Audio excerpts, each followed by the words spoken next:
What's up, y'all? What's up, y'all? It's that Hey, time of the week. It's that time of the week. What's going on? Hope y'all good. It is the Good Samaritan Show. We are all here. And oh, did you fall? Hello? You okay? Okay. I think she fell. You all right? Y'all fell. Y'all feel all right? Y'all okay over there? I'm Yeah, sorry. you trying to you good? trying to kill us over there. Hope y'all doing all right. We are here live now. Here to talk and laugh and do all that good stuff. So waiting on the other people to get in here. They'll be here eventually. I'm looking real African right now. Okay. So yeah, we are making it happen over here. Tracy, how you been? I've been great. I can't Good, complain good, one bit. Been to good. Chesapeake and back since we were last on. Cool, Yeah. cool. That's what it is. Tommy, you all right? I'm okay. I've had a challenging day, but I am okay. You already know. Dealing with the other folks. The other That's all I can folks. say. I can be safe Some, and say some, that. sometimes it's not the other folk, it's our folk that are worse than the other folk. That's true. True. But, So yeah, true. so But I'm good. I'm good. It's, you went out a little bit. Say it one more can you time. hear? Yeah, the Wi-Fi is doing something Oh, weird. there we go. I said it's funny because I fasted today. And I was like, "Oh, okay." I was like, "Oh, okay." So that was supposed Yep. to bring Yeah, me down, which it did. It brought me down. I acclimated to exactly what happened. I was like crying and all that good stuff. But I'm okay and I'm better. I'm okay. Good. Good. Kevin encouraged me today, so I'm good. well, that's what I do when I do it. Thank you, Vegetable. sweetheart. So yeah, so it's been a lot going on in the last 7 days. I think we've been on here, during the time that we had so many deaths last week and the week before that. Well, last month, 2 months, we've been having all kind of issues. But we're gonna try to laugh a little bit tonight and talk a little bit. What's up, Paul? I don't know about great. Kevin Stanley, yeah, great. I don't know. But what's going on, man? It's good to see you. I'm just hanging out today. So we'll have some more people on here soon. Let's get started with this because I just saw this about maybe an hour ago and I just could not understand it. There was a woman on a plane that had two children on the plane, and her kids obviously must have had a good time. Something must have been going on. The lady was asked to be playing with her snoring kids. Literally was asked to get off the plane because her children were snoring. Now, there wasn't any more given to this story. And if there is a backstory, that wasn't, the information wasn't given. Um, there wasn't any kind of talk about it afterwards. You just had a bunch of people commenting like, yo, what is going on with these airlines? And I kept saying, I really just don't know how to gauge the evidence. Something that has had to go on for them to be asked to get off. But the reality of it was, yeah, they were asked to get off the plane. And I kept looking at the comments, kept looking. Now I'm trying to see what airline. Right. Yeah, And I exactly. kind of I know what the seats look like. I know what the walls look like. So I don't want to put that out there just like that, but I will say this: they got a spirit on it, and whoever it was, they got a spirit. The nerve But of they my they got a OG spirit. homies, Spirit Airlines. That's the Yeah, nerve. they got a spirit. Now, see, I didn't say it was them. I said they I had didn't say you one. said it. I didn't say you said it. No, but you said the nerve of The what? nerve of my Okay, spirit, my homies. The so that's spirit. what it was. So yeah, I just want to get more on that because that's literally that's not really that's not something that I think I should need to happen. talk to them. But I'm looking on these planes and I've been watching. I have never seen era so much of people being kicked off of planes, asking to be played. Yeah. People who I've seen so much of it, and I just don't understand, like, what is really, because I remember back in the day, everybody knew you don't act up on a plane. Right. You just don't. I remember back in the day when you flew standby, you had to wear a certain kind of clothing. Mm-hmm. Oh wow. You had to be dressed Oh, a certain really? way What you because mean? you couldn't wear sweatpants and jeans, and you couldn't do that. Hmm. So when you were riding standby, you had to look like somebody that was worth standing by. What? You couldn't do that. I remember I did it one time. I had on sweatpants and a t-shirt with some forgot what kind of sneakers I had on back in the day, and they almost didn't let me on their plane. Really? Hey! I'm sorry. My dog has this thing where he wants to go and do what he wants to do, and somebody better. But yeah, you had to be of a certain, you had to look a certain way. You just couldn't get on a plane. So That reminds me of a club, like in LA Yeah. or in California, babe. When you go to play, they're like, no, yeah, yes. it That's was crazy. it was very much because in those days, people. I mean, still, it was a thing where you had to look like somebody that was a certain stature, because that, I think, more so back then, it was a business venture. Like, this is a way for the airline to kind of keep you keep you on the plane. But they used to do that. They used to do that. I said, okay, excuse me 1 second. Y'all keep talking about that. Okay. Yeah, So Get your butt in the bed. I wonder. we we can hear Right. Kevin. That's funny. Right. He's talking to our dog. I wonder if there was a previous problem with her and the kids, and then they just went to sleep. And I mean, because how loud could a kid snore? And sometimes, and I'm gonna be honest with you, I've learned, and I'm learning that sometimes we get these little clips, and we're only shown that much, and we commented Right. on just what we see. So Right. it could have been more to it, but she and the mama could have just said, this is the reason why we're getting cooked off.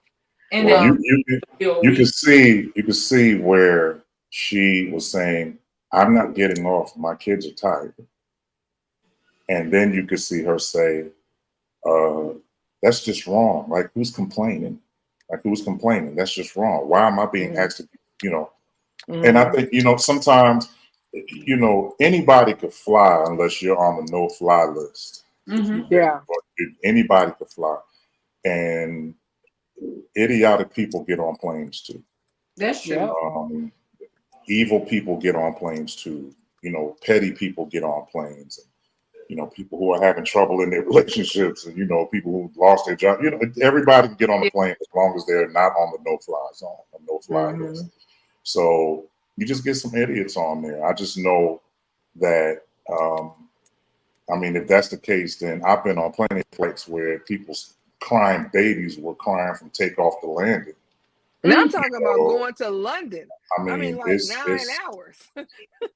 it's like you can't really think about it. I know it's not going to be a good flight when the baby's crying and the door ain't even closed yet. This is not going to be easy. It better be a problem.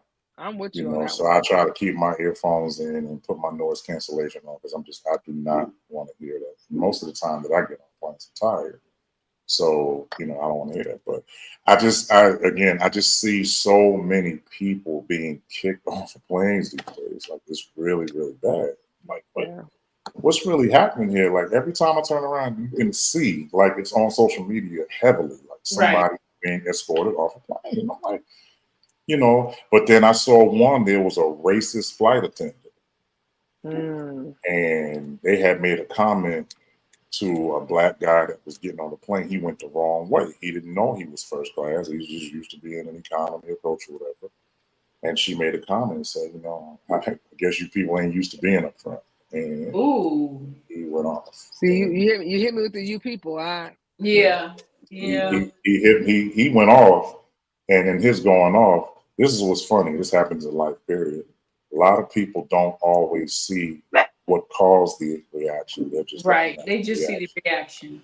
and they're looking at the fact that you reacted a certain way. And, until they get the whole story, they're literally just seeing one side of it. All we know is this big black man is upset Yep. and he's irate, but they don't go, well, hold on, take him over there. What's happening? And sometimes when they do that, they're still fixated on the person that's reacting. Right. Yeah. So a lot of times it's very hard to get, so they'll tell you, well, let's go down to the state. Nah, man, I'm going home. And this white lady just said, you people, I ain't heard y'all deal with her yet. Because she's a white female, and y'all think, okay, well, the black man is, it's the look of it. But there are some white people, and I can say it on here, there's some white people who literally just do not care about logic. They just care about the color of their skin. That's true. And they know that 9 out of 10 times it's gonna be in their face. Mm-hmm. So because they have privilege. They have the privilege. Well, it is my privilege and my honor to let you know that you come at me that way. You don't have a problem. It's just I know that's right. that's that. All right. Well, moving on. I'm sure somebody else will have something to say about that. This. What about the other one that you had on there that you put on the first one? The woman scams the I was Renaissance. getting Sorry. ready to go to that. This woman scammed, and it was a serious situation because SWAT got involved. Mm. But this lady scammed Rent-A-Center. First of all, it's gonna make me pull out my drink in a minute. I don't even know anybody who deals with Rent-A-Center anymore. I didn't even know that they were still a store. I had no clue that they were even that part. Still, I thought they went out of style. I remember back in 1993, I got a stereo system from Rent-A-Center because I had some money. And I went and got the stereo system, put it up in my room, had the 5 speakers and the receiver that was this big, and and I was watching movies on it. You couldn't tell me nothing. But that was 30 some odd years ago. I'm like, who is still renting from Rent-A-Center? I think that's what we all did with our first big check. Went to Rent-A-Center. Yeah, when I got the Tracy. Not buy it outright, but go to Rent-A-Center. Absolutely. No, you go to Rent-A-Center and you paid like $30 a week or something like that. And at that time it was cool because it's like, oh, I could do $30 a week. I'm straight. You ain't got no other bills. No, not at that time. Like I said, right. I had just got out of high school and I was like, let me go ahead. I'm gonna make this work. And I was like, and even back then, I stopped seeing commercials. I stopped seeing other stuff going on, and I was like, I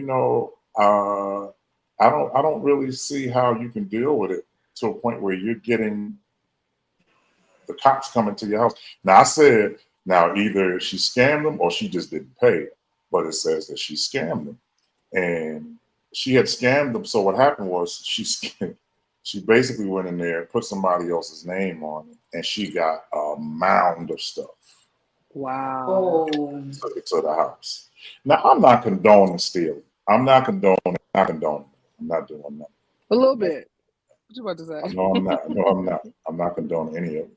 But see, some people, let's be clear, like, if you're doing something like that, there are gonna be flags everywhere when you do it in a multitude, when you do it where it's like you look like you ain't got enough to rent it.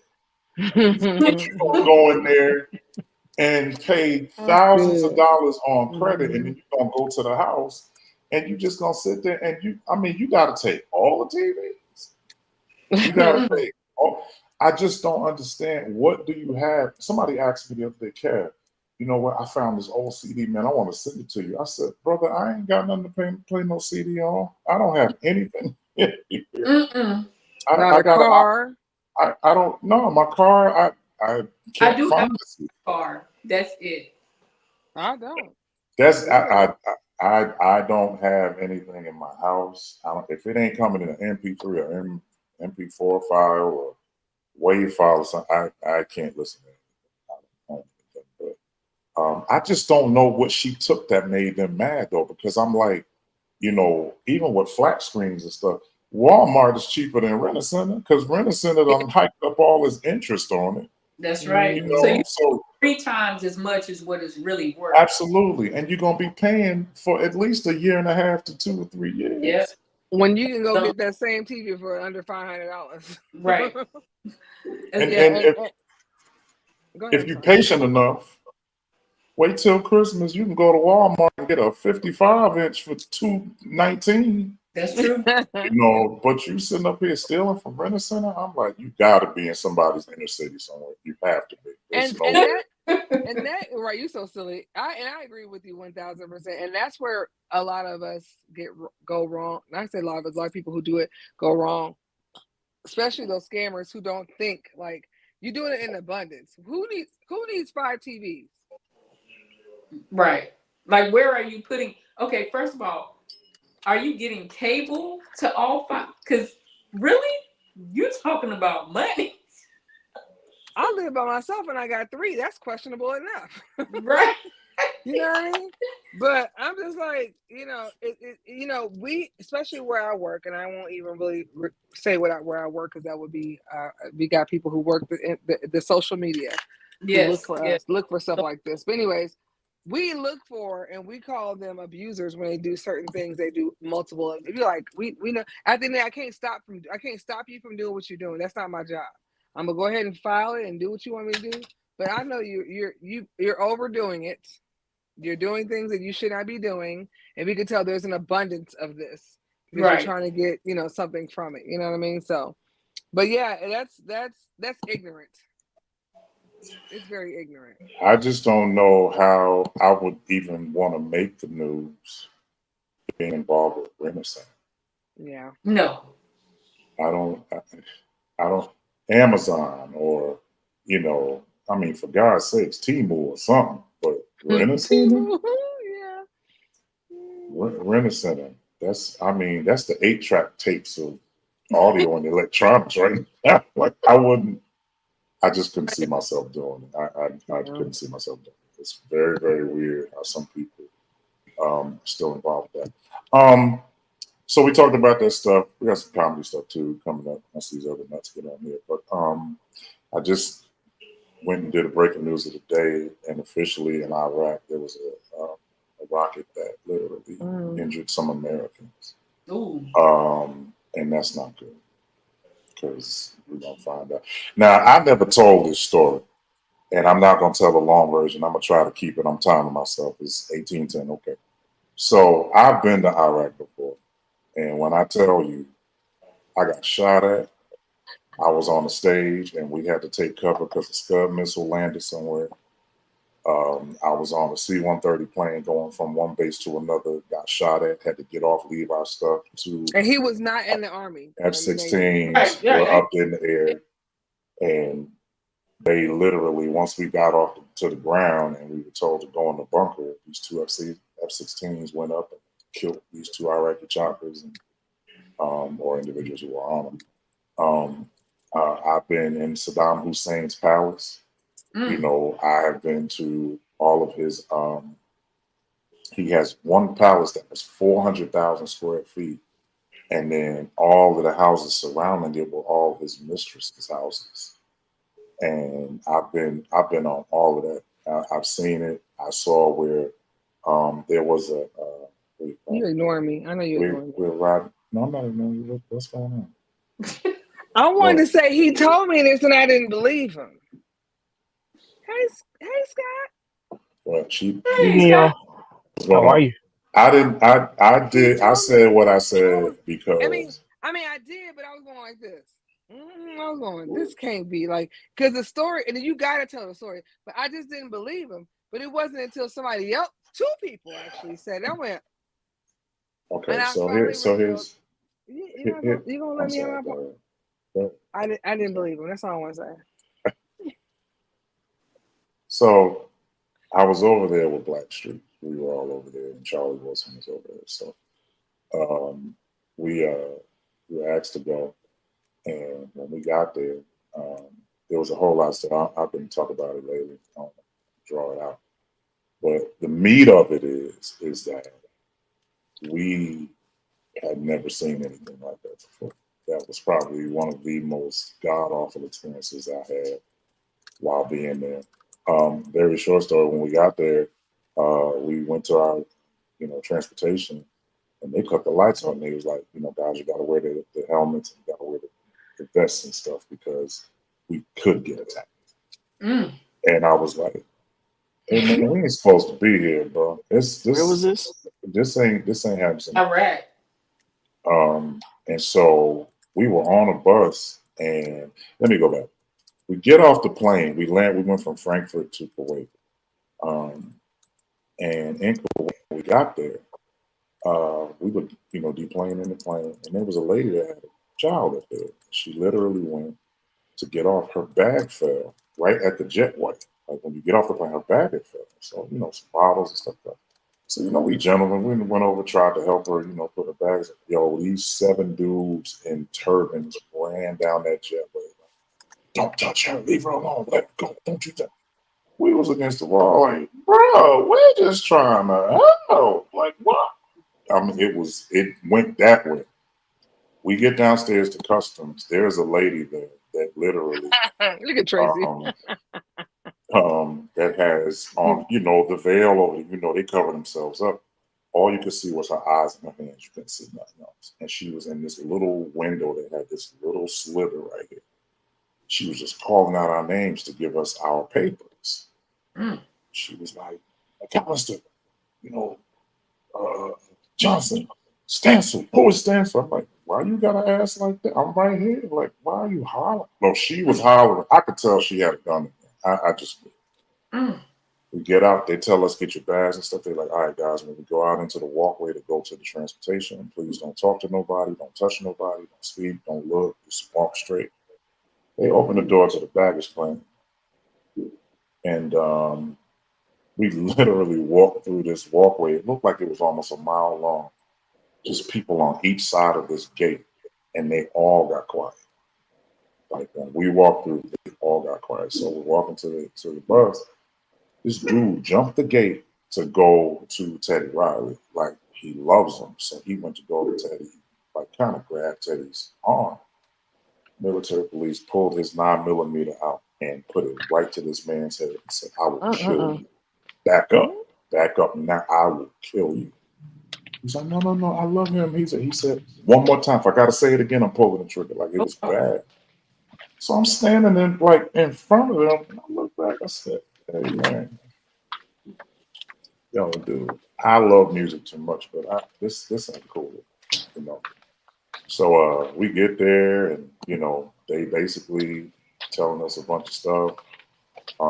They're just, at this point, they're just kind of warning us about how certain things are, how things are, what to expect but not to expect.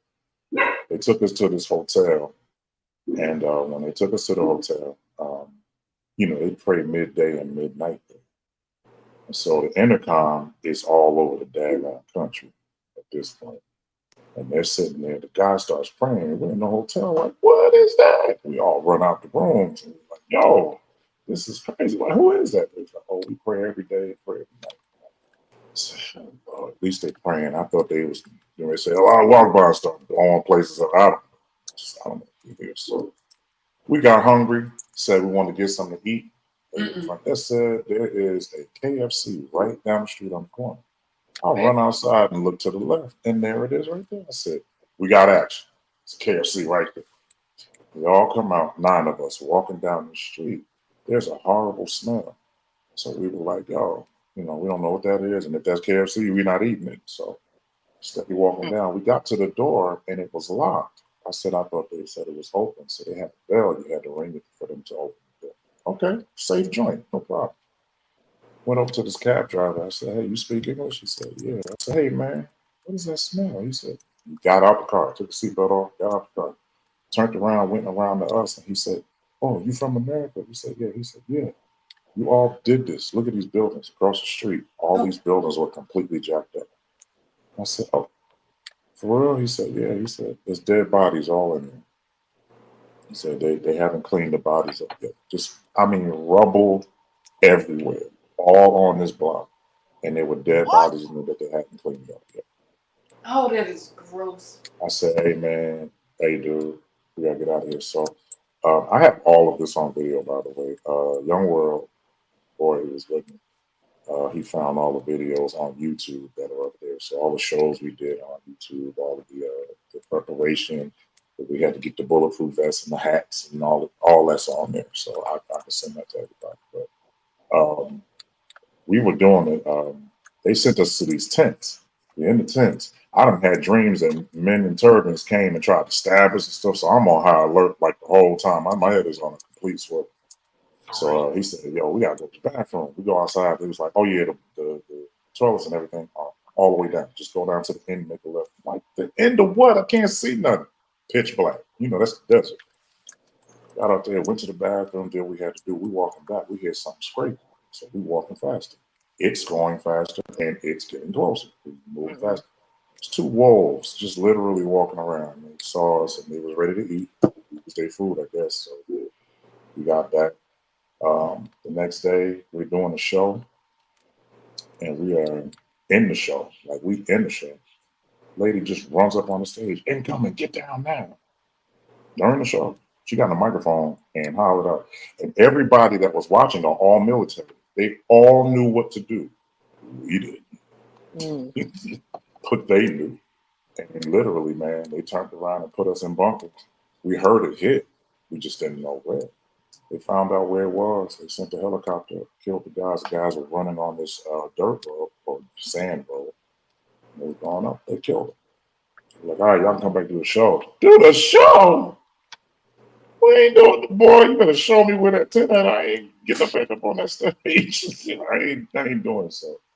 We went to Saddam Hussein's palace. We took that over. Where Dan Rather did the interview with Saddam Hussein, I was in that same room. I saw the chairs. Wow. And it was just amazing. So all I'm saying is that stuff is real. And, you know, when you hear about Iraq and stuff like that, it's crazy. But officially, they have shot rockets at a base in Iraq where the American troops are, and people got hurt. So what I know about that life, according to my late uncle, if somebody ever shoots at America and somebody in America gets hurt, it's about to be something going on. Wow. So let's just stay tuned, y'all, because I don't want to claim a war, but they're not playing. And see, it's another distraction. Now, if somebody in Iraq hitting you, that means you're not paying attention to Russia. You're not looking at China. You're looking at who shot them, you know, so we just got to be careful. So, yeah, that's that. You know, I ain't going back. I ain't been back since. I know a lot of people that went. Yeah, I'm just not doing it. Scott, this may be something for you because I know you're deeply into this. I'm not as deep. I mean, stupid is stupid, but you know, it is what it is. Really? Elon Musk invited Kamala Harris for an interview on I don't trust it. I don't trust nothing that Elon Musk does. I don't even want to buy a Tesla. I want to know not just your thoughts, but I'm very intrigued. It's amazing to me. Elon Musk has a lot more power than people think. Oh, He has a absolutely. lot. And what I learned in this Because he got a lot country more money than is people the realize. more money you got, the better your chances of being an influence to Sure. decisions made in the White House, decisions made in the outhouse, decisions made by them trees over there. I mean, you just got way more power. So I just want to know how anybody feels about that for that matter. It's not just me. So I think that it's all a ploy. Don't get me wrong. I believe that she should converse with whoever she wants to converse with. She shouldn't restrict herself just because of party lines and because of people's personal preference. However, I also know that she's extremely conscientious of what she says, how she says it, where she says it, when she says it, and to whom she says it. And with him, you've got to be strategic like that because he is, you think 45 stays on social media? Elon Musk stays on X more than anybody realizes, to the point where that's why they changed Twitter to X because of him. And I mean, to see the stuff, I actually he's one of those people like you. I have on alert just to see what he's talking about, not because I'm following anything he says, not that I'm gonna like anything he says, but every time he posts, I want to see it. That's the truth right there. You do it frozen, it's even better. I know. You tell me now. Go ahead. Yeah, but he I think it's all a Tanya didn't ploy see because that. he's Tanya trying to didn't see get. that. Tanya didn't see that. That's funny. What you He's say, trying to man? get people to understand. Hey, Elder, he probably eating. Yep. Uh, he's doing it trying to Okay. get people distracted, and it's a Yeah. 45 ploy. I mean, but I think that it behooves her to speak to him. In that there are other people that are watching, because I mean, if y'all watched last week, the governor from Arizona, he said, "I'm a Republican, conservative Republican, been one all of my life for almost the 50 years that I've been voting, but I don't recognize my party." And he said, Kamala and Waltz have my vote. That in itself says something. So Yes. their party is even confused about who they are and who they want. Right now, everything is leaning toward her. I mean, her popularity vote has gone up tremendously. And with her choosing Waltz, it went up even higher because everybody loves him. Yeah. Hey, bro, she gonna win. That's all I'm gonna tell y'all. She gonna win. It's not gonna be At easy, this but point, it's I certainly think she she it's gonna win, bro. solidified. Yeah, she Yeah. gonna win, bro. But can I just take us back? I'm sorry, excuse me, but diabetic got to eat when they got to eat. Mm. We also have to be mindful because in 2016 we kind of had the same mindset, thinking that there was no way in the world that Hillary was not going to win, and some people became complacent because of that, and they felt like, oh, Kind I of really sad. need to Yeah. go out and vote because there's no way. So Mm. the same. They did a poll, and they looked at the numbers of people that voted for Obama in his first and second term, and then they compared that to the numbers of people that voted for Hillary, and the numbers dropped so significantly. Had the numbers been the same, Hillary would have won. People got complacent. So again, we all are very comfortable. We all agree But that there's really can no I comparison. tag on to that? You certainly may. Be not deceived. She won the popular vote. The electoral college is what screwed her.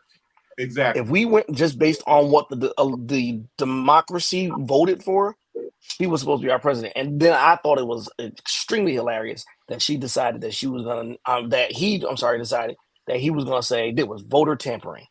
Sir, That's the second time we went through that though, because didn't we go through that back a couple? 2000 with the board. Yeah, can we I went say through Bush the v. same Gore? thing. Oh, he won the. But you realize that with Bush v. Gore, unfortunately, that ruling that came down from the Supreme Court was only applicable to Bush v. Gore. They could never use it as precedent again. Well, that's just like now, Trump is basically declaring that if he becomes president, he doesn't want to lose There's going to be presidency until bloodshed. he dies. Mm-hmm. He wants to be a dictatorship. And I'm sorry. Okay, well, here's what I know. He has said clearly that if he wins this time, he told one of the Christians, that's right. You'll never have to worry You never about have to vote again. Yeah. He also said he was not a Christian. So He Christians beware. loudly. Beware. Right. Well, the one thing Loudly the devil will do, the one thing the devil will do is make a fool of himself. Okay, so that's my whole point. It's like when you really think about it, just the popularity votes. But I have never seen more people who were involved with voting. And I think it's not just black folk, because there's a bunch of white people that want this lady to win. We just don't see them. True. We don't see them. There's a bunch. There are white people. I have on in what I'm doing, my occupation. I have a guy who's the front of house guy. He's a white guy, and when I tell you he can't stand Donald Trump, he wants Kamala to win so bad.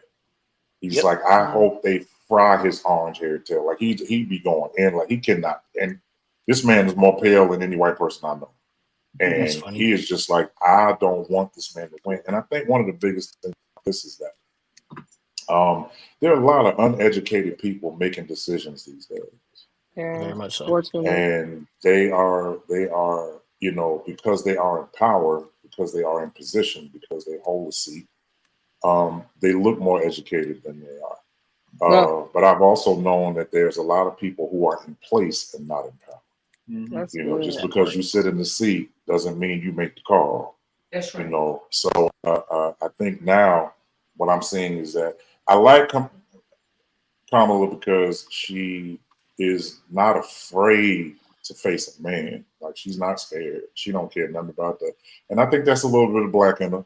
You Yeah. know, because in one of her rallies, she was like, "I'm gonna tell you, back where I It's my face. came up, we used to say, if you got something to say to me, say it to my face." And because Donald Trump at one point was like, he's not going to debate with her. He was like, I'm not going. You know, but she's really encouraging him, like, you know, since you want to have a cognitive test, you know, and make it look like I'm incompetent, why don't you just come say it to my face? Tell me to my face that you don't think I'm smart enough, you know. And And and his arrogance I will would be love for that show. Are you smarter than the fifth grader to come back? I want to put him on that show so he bad. wouldn't last 5 he wouldn't make it past minutes. kindergarten. No, He wouldn't make He's it past kindergarten. And Barely. here's the thing. And here's the thing. I feel like that we've been our race has been so oppressed, and so just dishonored that we would be fair to everybody else because we're like, listen, that's all we want is to be fair. You know what I mean? All we want is to Right. be fair across the board. We're not trying to tell that the white people can't do and the Mexican people can't do it and the Chinese people can't do and the Indians can't do whatever. We're here to say like let's make it even across the board. But unfortunately, the other side doesn't want that for us and some other races. And I feel like if people would just think logically, like who was that who said that? I think it was Scott who said that. Somebody was like, "Listen, I'm a Republican, but I feel like I hope that she wins because he knows at the end of The the governor day." from Arizona. At the end of the day, Trump took now, and y'all correct me if I'm wrong. I've tried to listen to a certain degree. You know, I have yet to hear him speak of anything of substance, of policy. Right. What he's been doing is nothing but personal attacks. Right. Personal back. That's his whole thing. And I'm sorry. I think I agree. we the American people deserve better. Yes. I agree. Well, he's first of all, again, let's be very clear what we're talking about. Number one, we're talking about a convict who was convicted of 34 counts of treason, and he's still running for president. And here's the thing, he's been convicted, but he ain't been arrested. They said they're gonna wait till after this is what they said. They're gonna wait till after the election to do the sentencing. I said, then they don't want him to win either. That's and when do you give somebody pardon like that? Like when is that a thing? Well, you never there's the privilege. There's the like, privilege. you know, I've had people say, "Listen, my daughter's birthday, or my mom's funeral, or blah blah blah is happening. Can you wait?" Like, no, absolutely not. On January 10th, you're gonna do. You know, they don't care. But you gonna give this man a chance to finish the race before we start? This is what I know that where I live is dumb. It's hella dumb. United States. Go ahead. Can I ask a simple question here? Yes. Most of us know people, in our lives, in our circles, that have dealt with convictions or had problems with the law and stuff like that. So having awareness of that is not necessarily new in our circles. How is it that the law says that as a convicted felon, you are not allowed to participate as a voter, but yet you can stand and be voted in? This man is traveling all over the country. That is weird. Exactly. I'm like, this man. Kev knows, I live in Paterson, New Jersey, which is 15 miles from New York City. If I'm a convicted felon by law, I'm not allowed to cross that line across the George Washington Bridge or the tunnel or anything like that to go across into New York State for anything without permission. And this man is traveling all over the country. All over the country. Where's the regulation? I'm just confused. You know what the regulation is? Go ahead. I just at the end of the day is power and his color, because they wouldn't have did to nobody else that had less power and less color. Well, I guess whatever. If Obama had so much as a jaywalking ticket, they wouldn't have let him be president. Or not a part of our country. I was just about to say, now here I am, And here you are. Now you have tax evasion, you have 34 counts of treason when it comes to, you had to just mounds of money. And I got a parking ticket that I forgot to pay, and I was in court. And if I did not go, there would be a warrant. And I can go to any federal building. I can go to an airport. I can go into a bank, whatever. If anybody rings up and says that I am within a cop's grasp, I'm going to jail. Yep. Let's talk about this for a minute. Even looking at the whole child support thing, right? It's like you turn around and you arrest a young man for not paying child support for a child that you weren't there when they conceived it. You turn around and you literally put them in positions where they cannot travel. They can't go nowhere.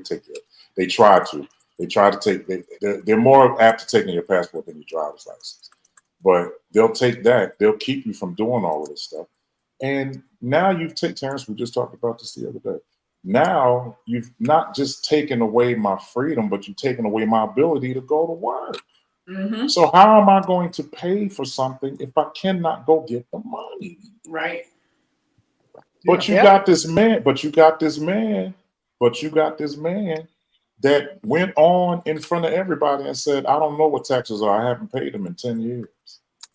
I don't know what it's like to go and, go to jail for stuff, because every time I've done something wrong, I never went to jail because this is how he said it. I've got the best lawyers and the best law team that money can buy. That money can buy. That money, that's right. That's right. That money can buy. I don't care how broke Donald Trump is. Every time I go on Las Vegas Boulevard, I see the Trump Tower.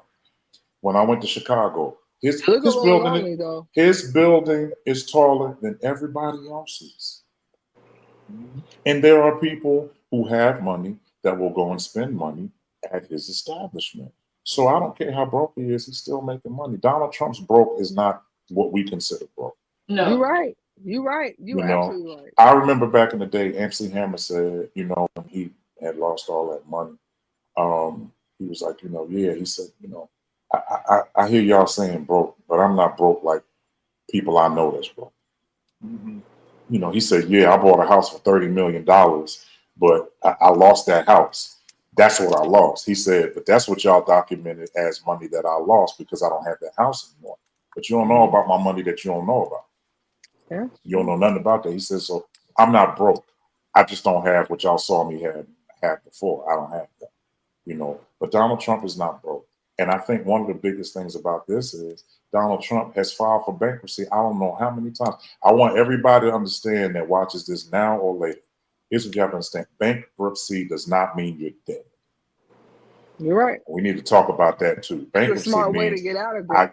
I get to start over.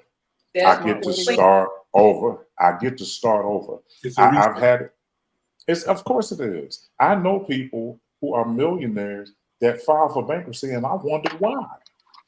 Because they were starting do it frequently. over. They do it 5 and 10 times. I ain't never been like, I ain't never filed for bankruptcy, but hell, if I know it's gonna do me some good, I not see. And there I go claiming I gotta do it. And not that's a process all its own. It takes money to file bankruptcy. It takes money. Yep. People didn't know that, but it takes money to file bankruptcy because the filing fee. Here's the thing, Tracy: the filing fees. You have to have a lawyer and a notary to do that. You have to declare it, so you have to have a notary and a person who notarizes can charge you whatever they want to charge you, and they know you're gonna pay it because you gotta file. Yeah. It's all a game. And to add into that, when you're in the process of bankruptcy, obviously there's a plan allegedly to pay your debtors, but you also pay a fee to the bankruptcy court for that. So it's not just the money that you owe them. There's another piece of money that's attached to that. So, like you said, it's better off just leave it alone. Listen, y'all will get it when I get it, and that's just it. That's just it. And I think, like I said, I used to live in Los Angeles from New York. So, I used to see a lot of people who spent a lot of time trying to show you they have a certain way. And really the truth and fact of the matter is you don't know the stress they go through to keep that stuff. You just don't know. That's true. They know how to put on a poker face when you show up. But the truth is, you know, Yep. I know grown people that's sitting around in houses that their parents signed off for. That's right. I know You them know, too. and you sitting up here acting like this my house. No, it's your house because you're in it, but on paper, it's your mom's. Right. So That let's part. be very clear. You got to humble yourself because you don't have all the answers. You Because got, you got, And you you didn't get got to in. pay the bill in the name of your 10-year-old child. Right. Exactly. That's why, you know, I look, and we're still on topic, but I think a lot of times when we look at how Donald Trump actually acts, he's an entitled little child. Exactly. He's You a know, and big he kid. thinks Exactly. he thinks the world is supposed to acquiesce to his every move, his every desire, you know, and he shows you all the time. I think this country could use a female in leadership for a little while. I personally, can I tell you why? Because men have men have screwed it up for years, Royally. and they have tore it up. So give them a. And after that, people need to understand. I hate to say this, but people need to understand basic civics, because the problem with a lot of this is people see a president. Civics, what's that? It's something that in my generation, back in the olden days, you know, they taught us so that we would understand how our government works. And there are so many people that are so delusional about what the role, the title, and the scope and the range of power that's in a president's hand. They're like, my trash getting picked up last week. Say that word one more time. That's the word people don't like to use. What was it? They're delusional. Yes, they are. And nobody wants to be called delusional, but it's the truth. But that's of course just not. But it's the truth. But if the It's shoe reality. doesn't fit, I mean, 45 is delusional. If the shoe doesn't fit, don't pull out a shoe on. Well, but if it does fit, buy it in every color. Yeah. Come on now. Listen, we have to do not acting like we're superior, not acting like we got it all together, like we know everything. But there's a lot of people that are in our various circles that really are clueless about what all this means. And we have to do our best in the next 84, 83, 80, whatever the amount of days is that are left, to just help educate them so they understand what they're doing and what the importance and the necessity of voting is. We talked about it for Biden. Record numbers. No one disputes that. There were record numbers that voted for Biden. We need that same energy now because you know, we feel real good and we're very comfortable with Kamala as our choice. We know she has the qualifications. Time is not finished. I'm completely turned. No, you're not looking at. No, you're not. You're not looking at it. What are you doing? What are you doing? It's too late. You're not looking. Show me one more time. Show me one more time, sir. I saw a glimpse of something. One more time. Yeah, it's really yeah, praise God. Hallelujah. I'm gonna answer. Praise God. You're not paying attention. I am, babe. It's fine. It's fine. Stop being me. I think here's my take on the whole matter. This is my take on the whole matter. Hey! There he is. Which way? This way. That way. Oh Lord. On my screen, he's that way. Hey, Brent. I would love to hear his take on this. Right. I think honestly, when we get to the brass, and I use that term all the time, when we get to the nitty gritty of it, here's the bottom line. And I said it before, and I'll say it again. This country has been run down by men. It's been torn apart. They have been the face of devastation. I say it again that America, I'm looking at the technology of where a lot of these countries are, and we are a third world country. I'm sorry, y'all, but we are. Yeah. And the reality of it is, the reason why we are a third world country is because I want to pay attention to this, and I want us to look very carefully. The phones that you are using are not made here. Haven't been. Right. That's the first thing. The cars that we drive are not made here.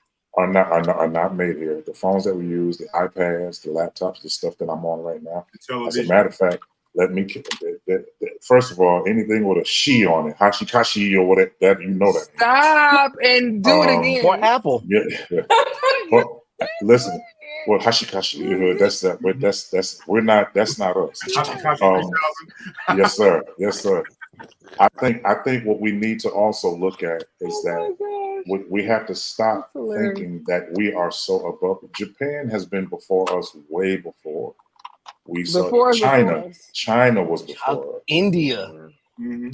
India was way before us. I'm gonna tell y'all now, just the way that a lot of it. And check this out. If we can talk about music for 1 second, even in music, we had to reach to India. There was an era back in like the early 2000s where everything was Indian drums, and you know the what's it called? What is it called? The Bollywood. Yeah. We used Oh, that. yeah. That was Yes, that sir. was their stuff. Yep. You know, Yes, sir. the Bollywood stuff, all that crap that was going on, Missy Elliott and all the people was using. That was all, you know what I'm saying? So it's like when you really look at how we are so far behind.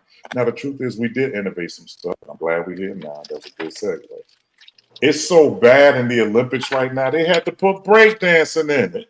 First of all, And it's That and not it's break. It was terrible. y'all Hold on, y'all Tanya. Hold on, still Tanya. Hold on, Terrence. Hold on, Scott. Hold on, Brent. 1 second. Tracy, please speak on to what you think it is. That is not breakdancing. That is some sort of I took the wrong medication. Fit.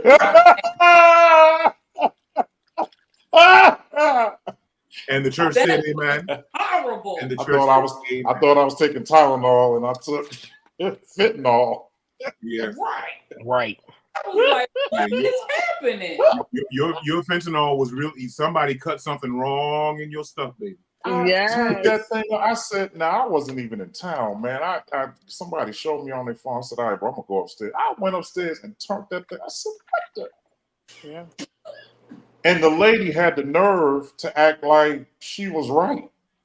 She said in the interview, some of y'all been doing this for years. I learned this in 38 minutes. And so It looks like it. Yeah. It looks like it. Right. Exactly. And she said, and look at me, I'm a phenomenon. Like I'm gone viral. Yeah, because Nope. you look stupid, No, not because it was great. you look stupid. It was like it was Hey, that man. K-pop mess.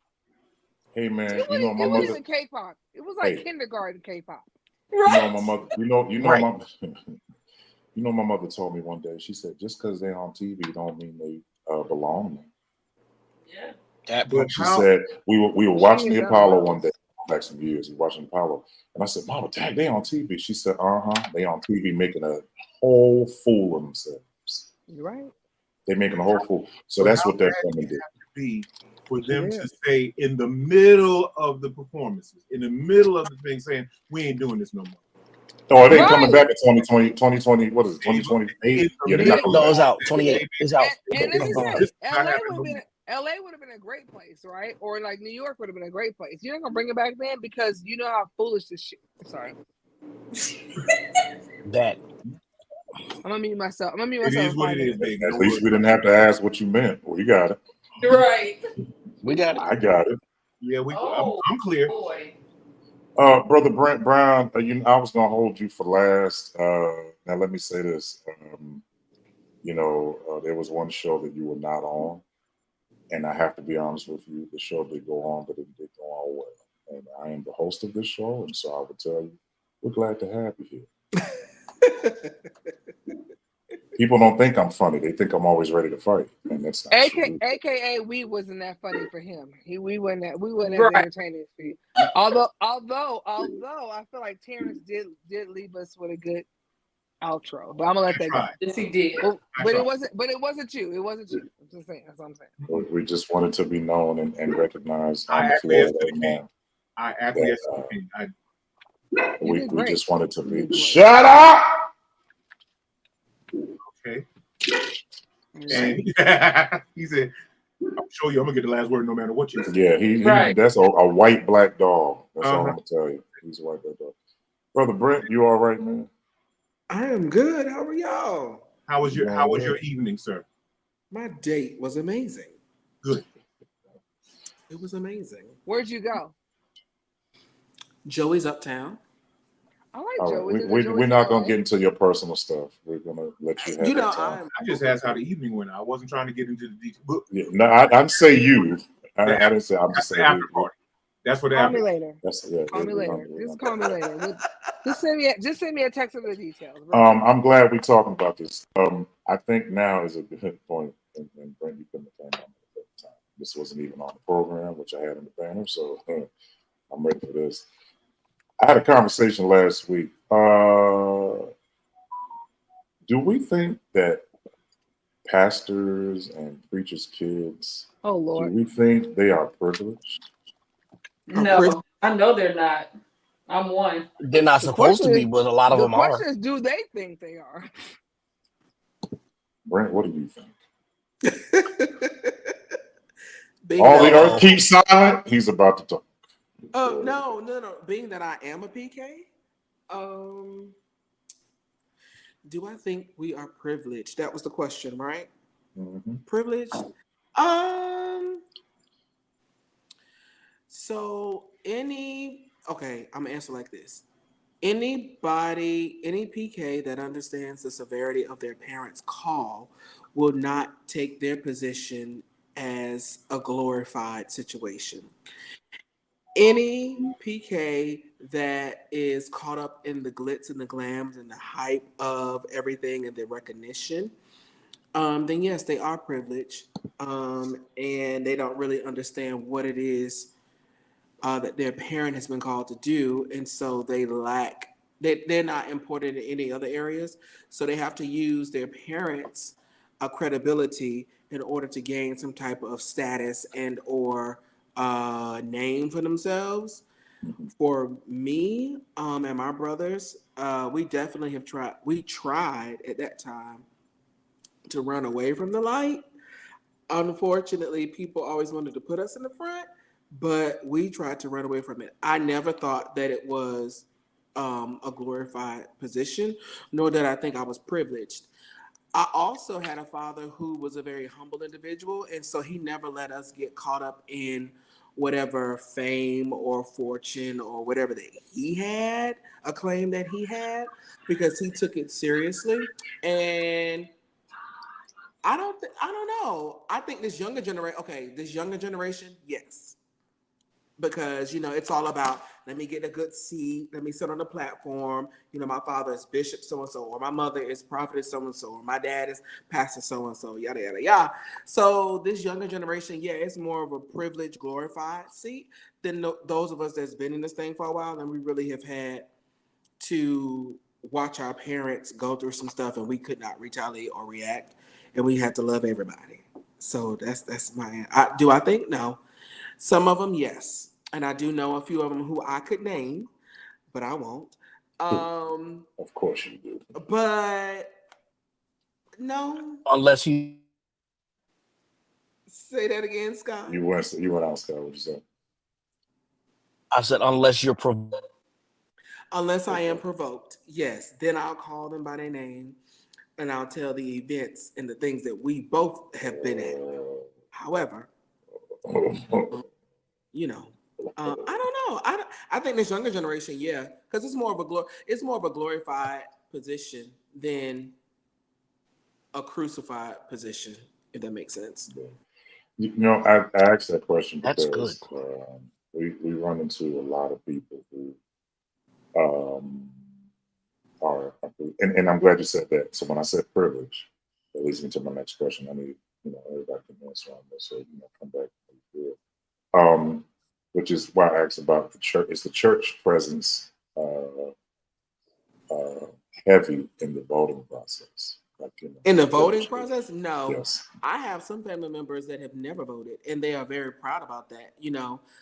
They say Wow. their reasoning is that God is the judge and He's in control of everything, but it's just ignorance. I think that the people of God, we don't. A lot of them do not vote. They don't know the severity of it because they feel like, well, first of all, they have made God some mystical deity. Like He's just going to come and wipe away everything. You don't have to do anything. You don't have to. You just live for Right. God, and Right. He's going to take care of everything. Well, no, Right. there are things that you have to do. There is a world that you Mhm. live in, a society that you live in, and your voice is important. And Right. so, unfortunately, the church in large, they do not vote, and because they get conflicted with religious belief. Because if you are Christian, you technically are supposed to be Republican, but a lot of them are Democrats. But then if they yield to the Democratic Party, then it will shed light on other things that they secretly support and believe in, and they just don't want too much to deal with any of that. So they just don't go. They just don't vote. And I think that's why if the church collectively were all to vote, then the right person would be in the office, right? And not even just white, not just church, but black church. Let's put on black church, because there are more. The black church population is bigger than the Caucasian church population, than the Hispanic church population. Always has been. And always has been. But because they have binded us in ignorance. Yeah. They have literally crippled us in ignorance, in the sense of being unknown and being afraid of everything. But then it goes back to slavery, where you did as master said. Right. You didn't ask no questions. Absolutely. You didn't say nothing. And so we can't even really say that we've been freed, because we have never been delivered from a slave mentality. Right. So, My. I think if the black church were to be more educated and stop thinking that they knew everything, and stop making everything so spiritual, and stop making everything so deep and spooky, and just made it black and white, then we would have a better outcome. And then, because then what we do is we teach our younger people what we've been taught. A lot of stuff that all of us on here know, it's not anything we read in a book. It's based off of stuff. A lot of the stuff, our morals, our values, our beliefs, that was handed down to us.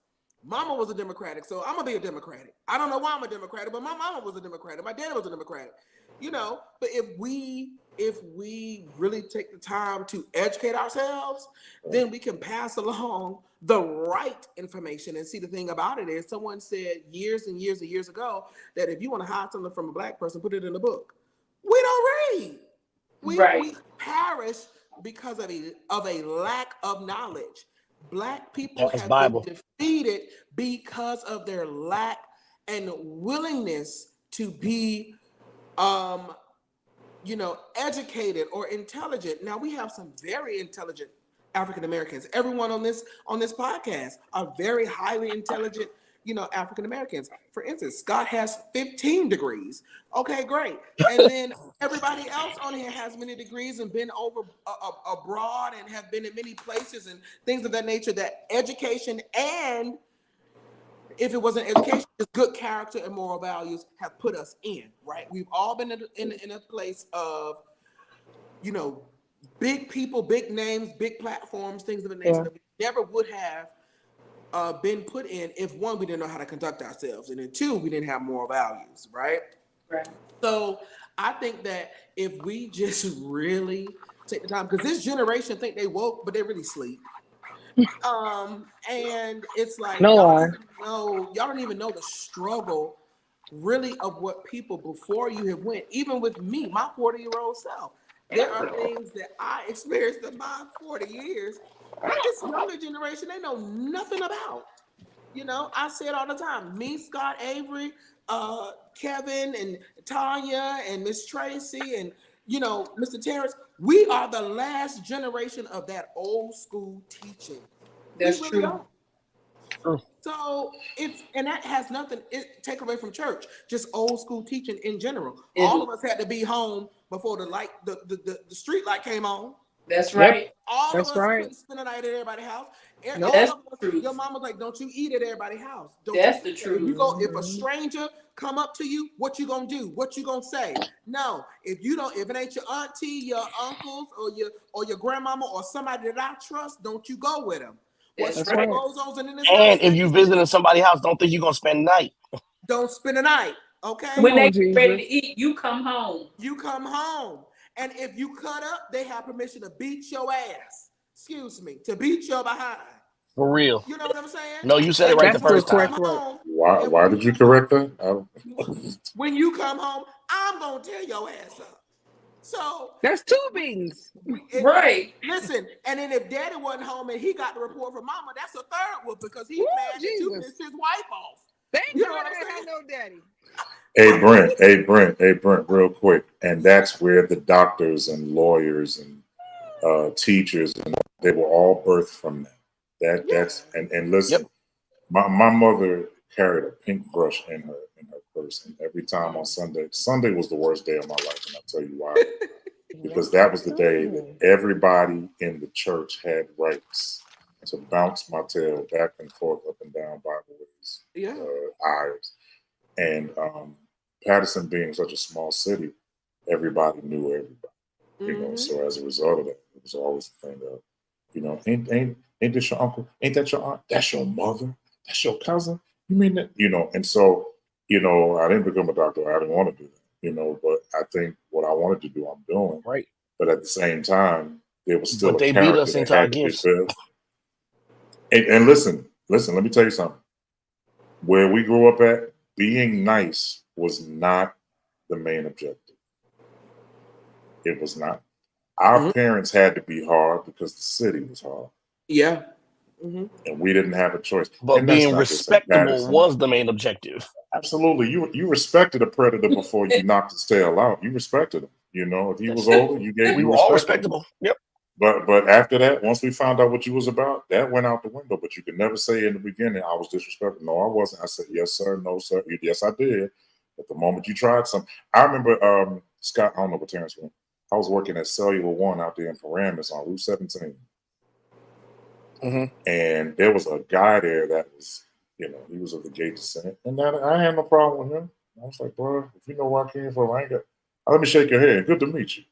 You know, right. That dude went over and literally put his hand over my cubicle and rubbed my shoulder. And I punched that fool right in the floor and I got fired that day. I punched him right in his face. And listen, I was respectable first. I ain't say But nothing you decided to to you. be disrespectful. I don't even look like somebody that you, even at 18, I didn't look like nobody you wanted. You know, I respected you. But the moment I saw that your hand came across, you touched my shoulder, you started squeezing, I punched him right in his mouth. He landed on the floor and they told me to leave. And, you know, thank God you got to leave and not go to jail. Yeah, they could. During that time, I think going to jail wasn't as popular as it is now. You either had to be a drug dealer or carrying a gun or something. That's funny. But The fact that you said that popular. Yeah, it wasn't that popular back then. Going to jail wasn't, you know. Did you say it's popular for real? Wait a minute, Lois. You said you remember that? Terrence, Lois says she remember that. God good. That's Lois Silence. She says she remember. I didn't know you were on here.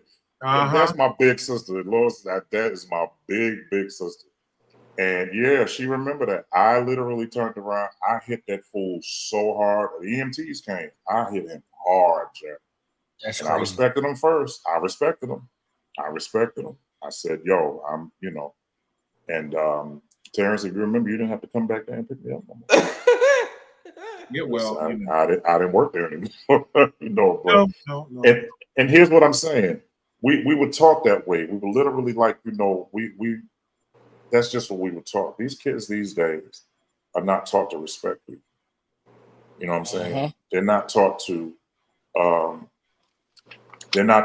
reverence people. We had a reverence for people. We had a reverence for, and you didn't have to have a title. All we know is you were older than us. That was enough. Right. And I think the difference, Kevin, is that you're right. There was a reverence for people, and the parents had reverence for people. Nowadays, the parents don't have a reverence for people. That's and right. So when the kids go and do something and don't have a reverence for people, now the parents want to go, well, why didn't you just respect? It's like, well, you didn't have a reverence for my neighbor and this person and that person, so I just got it from you. I thought it was cool. You know what I mean? And now the kid doesn't have no recourse because the parent don't realize that they're the one who taught them not to have reverence for people. So that's really a really good thought-provoking statement you just mentioned.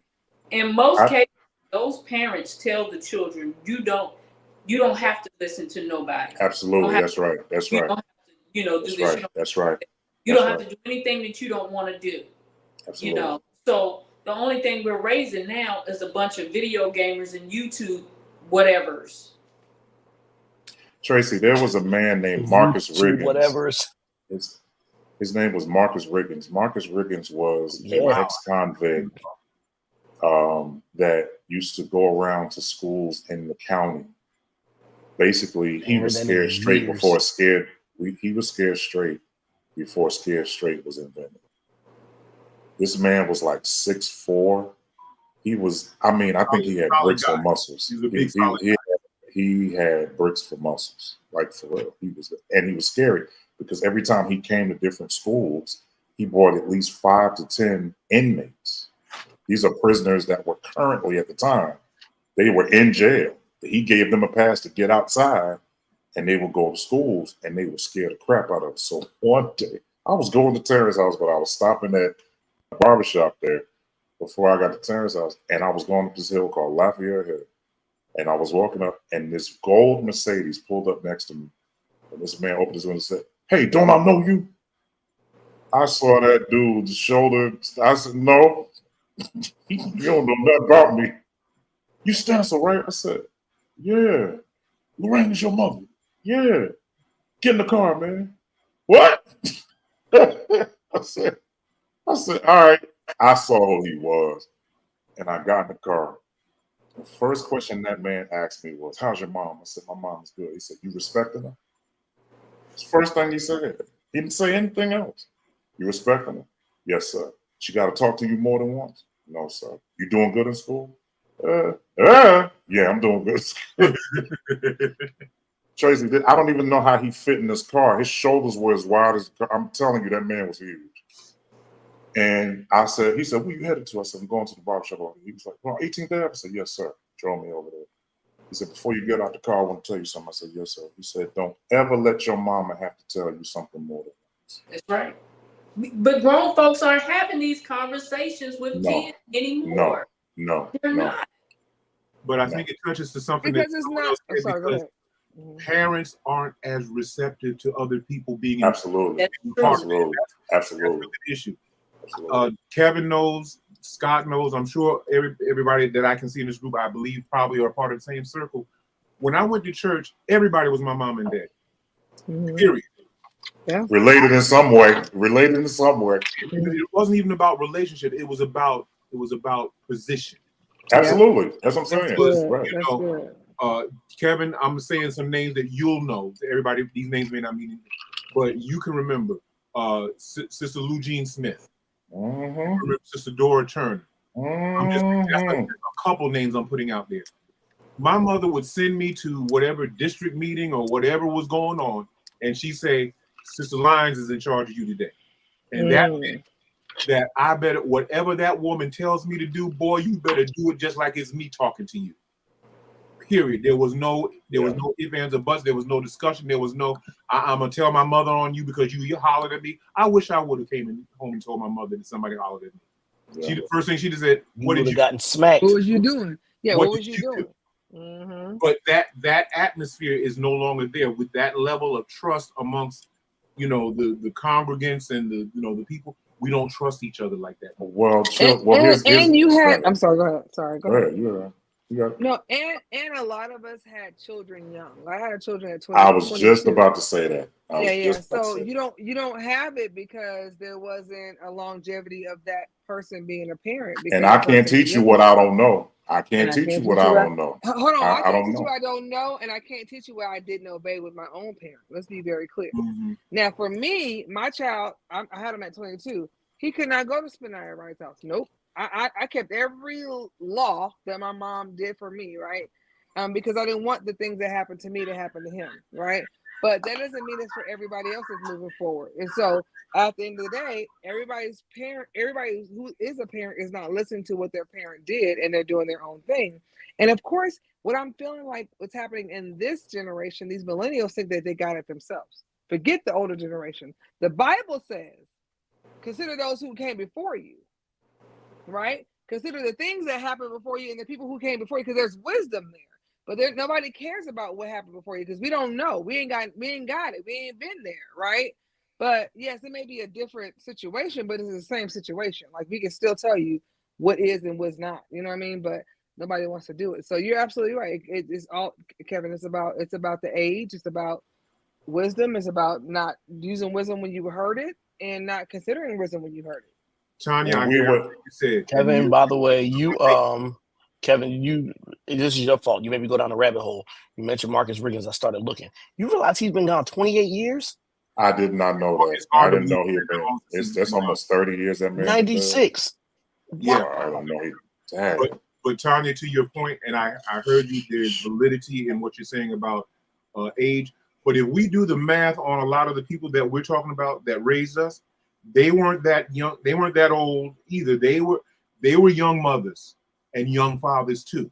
My mother was 18. I agree. My mother was 18. But their ear was different. I agree, but their ear was different. The era was the thing. See, Terrence, what I think the point that we're making, that all of us, we all agree, we're saying the same thing. I think about it is right now, is that you got to realize that not realize, but if I can just remind all of us, that a lot of our parents came up in a time where, and let's be clear, it happened in our generation.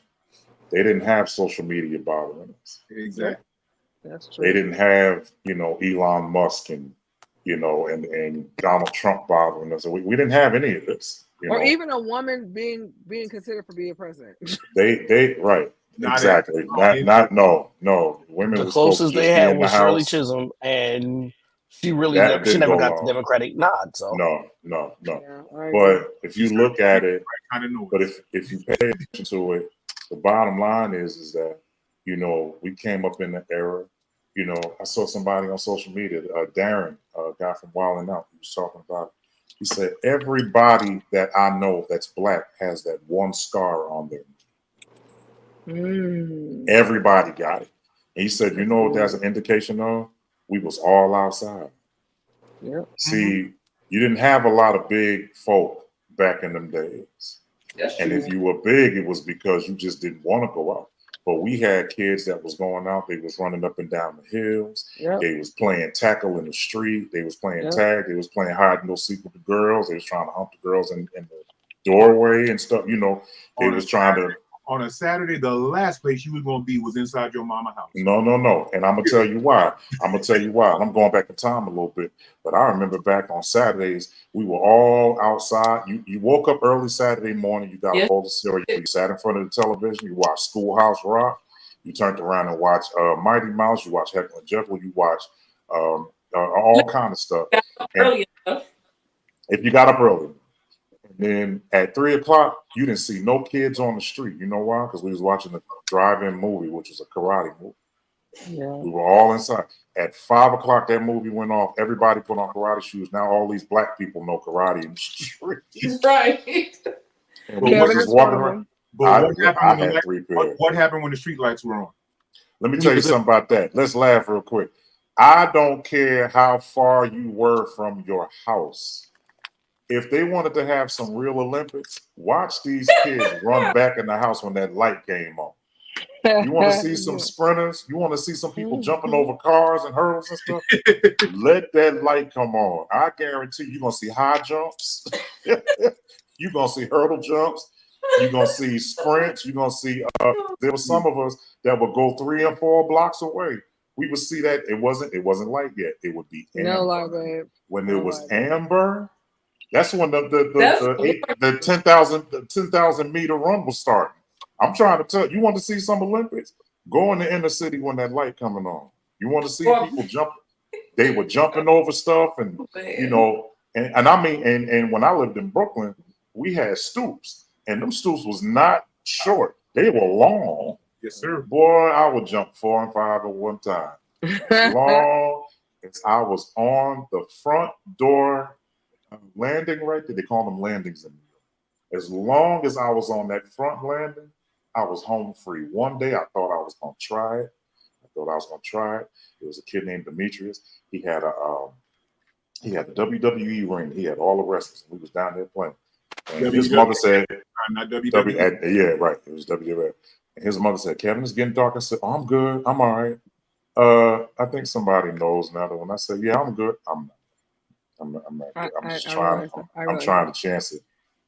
It had gotten so dark that when I looked outside and saw that the light was on the store, because when it's daytime, you all right. But when I saw the reflection of that light on the store, I said, you felt the belt. Boy, hey man, I ran down, and it was so funny. Every time I got to a street to cross over to the next block, there were cars coming. I dodged all of them. The Lord was on my side this night. My mother was in the back on the phone. And if you know my mother, then this is, hey, Tracy, this is when the phones had them real long cords that we thought we was all cool because we could take the phone in every room. Right. She was in the back on the phone laughing and giggling. And I said, if Lorraine is laughing, she in a good mood. I ran up them stairs and I heard her by the kitchen. Terrence, I don't know if you remember where we used to live at, but the kitchen was on the far end of the house. The living room was in the far front. And my room was right next door to the living room. I had a door that was by the closet, but I learned how to maneuver it so I could get in that back door just in case I didn't, Sneaky. I got in that door, I closed the door, I moved the closet, the little metal closet I had there. I laid on the bed and turned my radio on. My mother came in the living room. She said, you know what, oh, there you go. How long you been in there? I said, oh, been here a long time. She said, oh, okay. She said, yeah, he in here. Vanessa said hi. I said, hi, Auntie Vanessa. My mother turned her back. She hadn't even left the living room yet. I was like, Lord, I thank you. Thank you, Lord. Thank you, Jesus. I turned into an 80-year-old lady. I was like, I thank you, Jesus. I thank you. I thank you. No, I was so scared. But it wasn't just the reverence I had for my mother, as Brent said. It was the belt. I was like, yo, she has every right. But we were raised in that era where social media and technology wasn't of such. So we had people that we had to respect. Even being at Terrence's house, my mother just stopped looking for me at a certain time because he'd be like, is Kevin over there? Yeah, I'll talk to y'all later. And that was it. And that was the beginning of the conversation. As long as she knew you were in what she deemed, what she determined was a safe zone. Yeah. All right. As long as he ain't out there in that street, I can't account for his whereabouts and stuff like that. Because she knew that if he was at our house, she knew, okay, everything's good. Ain't nothing crazy gonna happen. She know there was nothing but Chinese food and spades. and don't forget the WWF. That's right. Let's all be clear about to it. To this day. Of course it is. I'm gonna watch it after we get off here. Brent, let me ask you a question with this situation. I gotta ask you, man, because you're the only one that's gonna answer it like I want you to answer. Everybody else is gonna be docile and scientific about it. You are not gonna be that. Oh, really? Go ahead. Well, let me go back here. What do we feel? Brent, let me start with this. This is funny. There was a woman that got arrested by the FBI for a scam she was running. Listen to this. Okay. For a store called Renaissance. Okay. How do you feel about somebody getting arrested for a scam at Renaissance? Not at Amazon, not at Walmart, not at Publix or Pathmark or none of it. She got arrested for a scam she ran at Renaissance. One, I didn't know Renaissance was still in existence. That's my. What did I say? They are alive and they thrive. Two, what did I say? I ran a scan with Renaissance back in the day. I knew it. Let's go ahead and talk about it. I knew it. Children gather around. It's story time. Well, not a whole should we have children watch? And I'm not going to tell y'all what I did, but just let's know that I did it and I didn't get caught. Donald Trump. You Donald Trump. It's you. You Donald Trump. We'll talk offline on how. Take your video off. Because the master has need of some things, and so I need to understand. I need some education. So here's the thing. I'm gonna give you a real honest answer. I don't feel no type of way about no scammer because crack has been doing it all our lives. So it's about time that we have a deluxe apartment in the sky ourselves, whether it's through a CPN, EIN, or whatever it's through, or if we got to rob Peter and his brother and the whole family to pay Paul and his whole family, go ahead and do it because white people have been doing it for I don't know how long. Now she's stupid because she got caught. See, you can't get too greedy in this scamming game. You And gotta that's hold them and when to fold them. and So listen, this is what happened. She got caught because of the excessiveness of the situation. see, stupid. She didn't have the right person in her crew. Absolutely, absolutely. Because what you do is you get a crew and y'all all scam one at a time. Okay, so you scam this week, and then I'll share with what we got, and then you do it the next week. Like it's a whole circle of trusted individuals that ain't gonna rat you out if somebody get caught, and then y'all all eat off of each other, and you build a bigger pie. And then what you do is whatever you get or whatever money you get, you put it in an account overseas. So it will gain more interest. So, and with a different name, so that am I releasing all the information? Yeah. I'm sorry. Let's talk about this later. Because I'm literally here going, okay. Wait a minute. Let's talk about this later. Let's talk about this later. And guess what? I bet there's gonna be a bunch of people watching this later on going, "Oh, he right, y'all. That's what I did." Yeah, I mean, what? Right. Yeah, it's a lot of scammers. You know, I feel like the church is the biggest scam. But that's we're living in Here a we go. scamdemic. Hold on, Tony. Watch this. He said the church is full of scammers.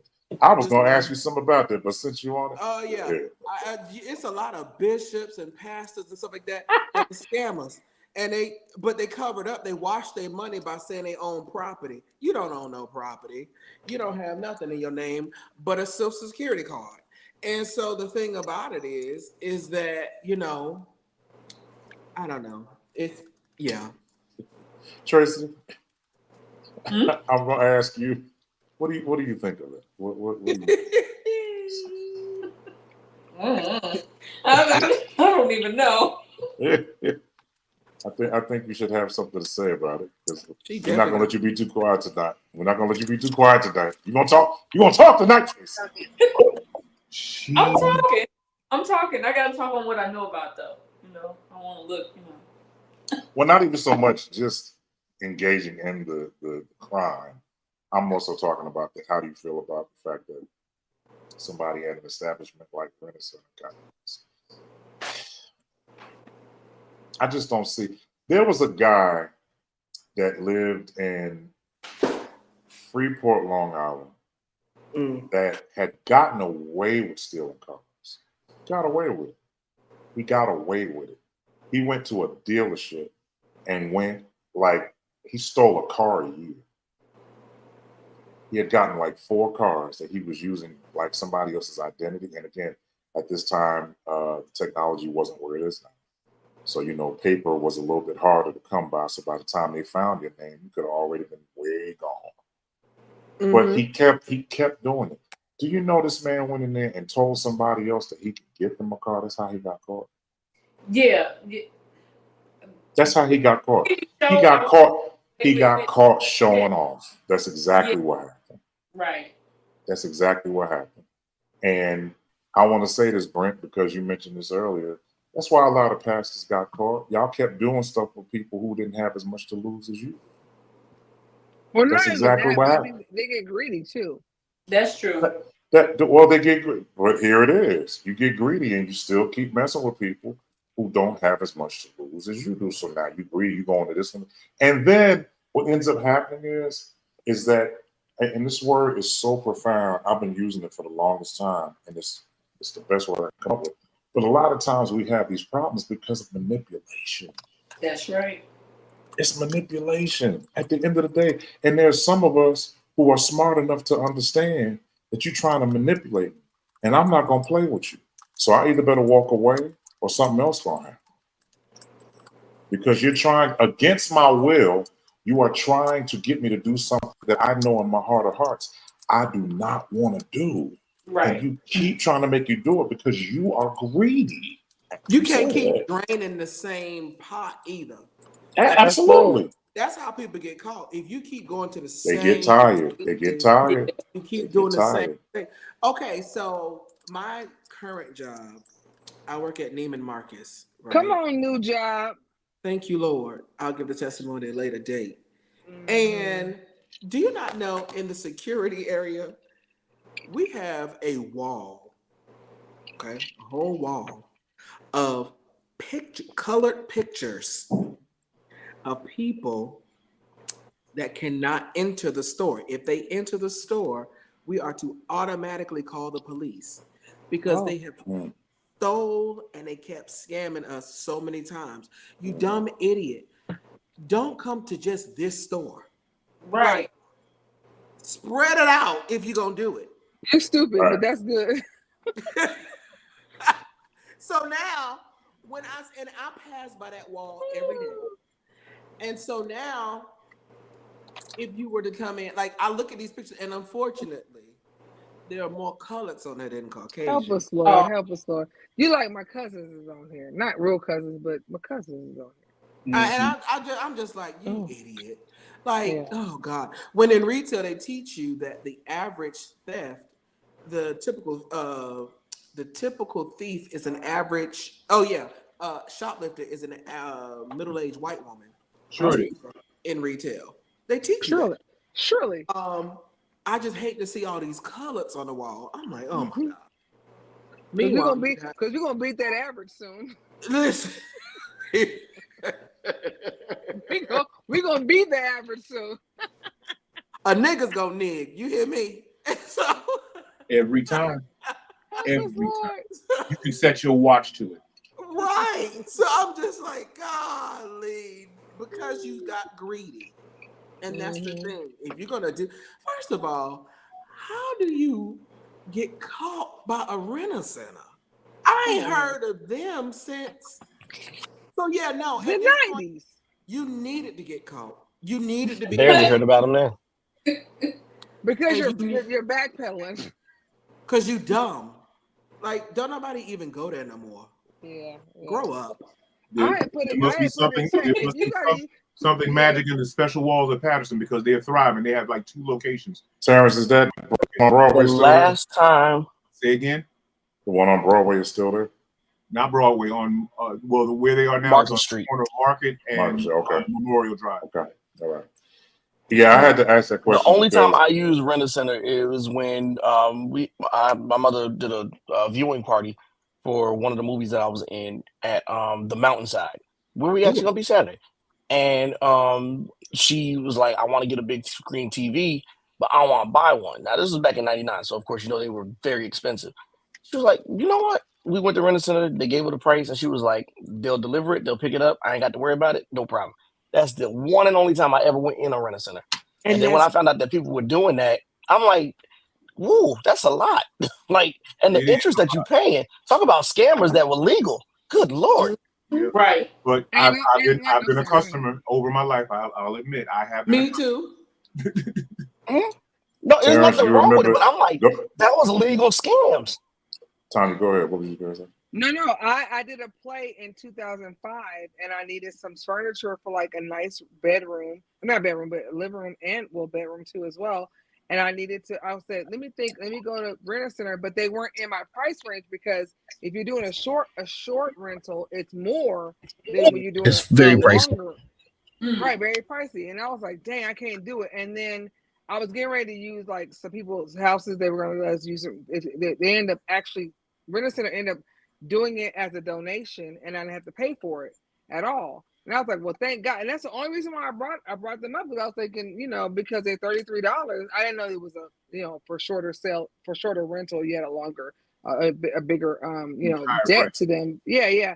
But they actually did it for free, and I was like, thankful for that. But that was the only time I ever did it. And it's no short or no slide to anybody who had to use them, but I've never used them in my life. But I have went to them for a gospel play I was doing. You know what I mean? I wrote. Well, see, what you have to understand is I know Terrence actually came to my house in Irvington one day and helped me receive us one time. Tracy, that's what I was telling you about.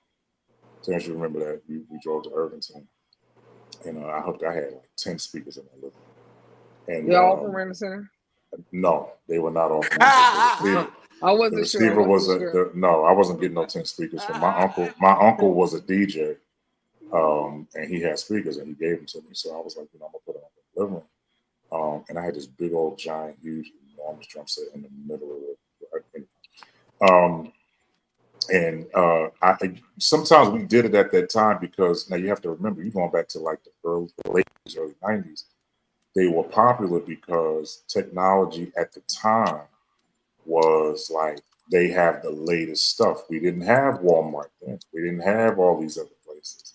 So when Rent-A-Center would sit there and say, hey, we have a 30 band equalizer receiver where you can actually hook up a laser disc to it. And, you know, you can do all that. And back in them days, the VCR. yeah, the VCR and the big the flat screens that we had was just like the big projector TVs. That's You know what I'm saying? And so the Rent-A-Center was good for that time. But now that you look at how world things are, and I'm going back to this again, we are a third world country. This is the only place where you could really do that. I'm glad you brought that up, Kevin, because I wanted to say something before when we were talking about it. And you were talking about the fact that most of our missed payments and they coming to get it. Yeah, man, Myron, you right. You miss one payment, they on their way, Jack. You right. But when you were talking about the electronics and our Asian brothers and sisters, Yeah. if you want to know the truth is all of that technology is American technology. Mm-hmm. What happened was, as part of the retribution that the United States gave to Japan for dropping the bomb on it, the bomb on they turned a lot of that technology over to them. That was part of the retribution that the United States had to pay. So they have taken it and they've expanded on it and they've done everything with it. But the truth is, the seed of that technology really is American technology. So let me say this. But I want to say this though. I understand that it's American technology and we have to pay them back. And it's amazing to me how we can go and rightfully pay somebody else back that's not in the country. They can not pay black folk back for the 400 some odd years that we've been sitting here going back and forth. I'm telling y'all now. Where's our reparation? I went That to, part. you know where it is? It doesn't exist. I went to the museum over there, and I promise y'all, we went, and What year the was that? first 3 floors 22. will tick you off.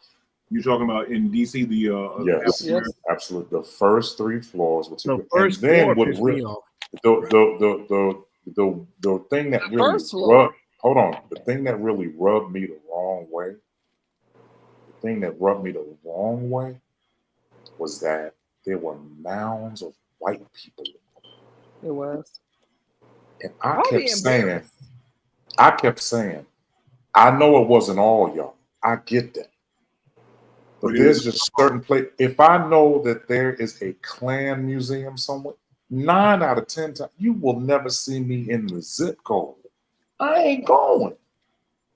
And listen, it's not even so much the fact of just I didn't do it. It's just there are some people that were black that were in that museum that turned to the left and saw you that wanted to kill you because we even saw Medgar Evers. No, what was his name? The young boy's name that got killed. What was his name? Emmett Till. Emmett Till. You look, they have the casket there, right? You see all When I that. tell you, But man, you look inside, they have a picture of the way his face looked after they In the had casket. done what they did to him. And In the casket. his mother insisted. Yes, she did. They wanted She her to asked have for a that. closed casket. She said, "No, I want the world Absolutely. to see what She they See did. what they They did did. to my son. Now, when I saw that, Could never. there was white people in front of me and behind me. And I kept saying, because I didn't see it at first. Tanya saw it. She was like, oh my God. And I'm like, what? You gotta look inside. His face is in there. And I'm Like like, you had okay. to like. You gotta. They make you work to look in there.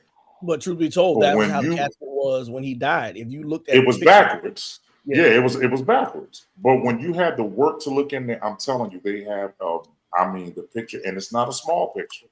no, it's a It's full size almost picture. the size of his head. And you look in it, and it shows you how he looked when they had that young boy in that.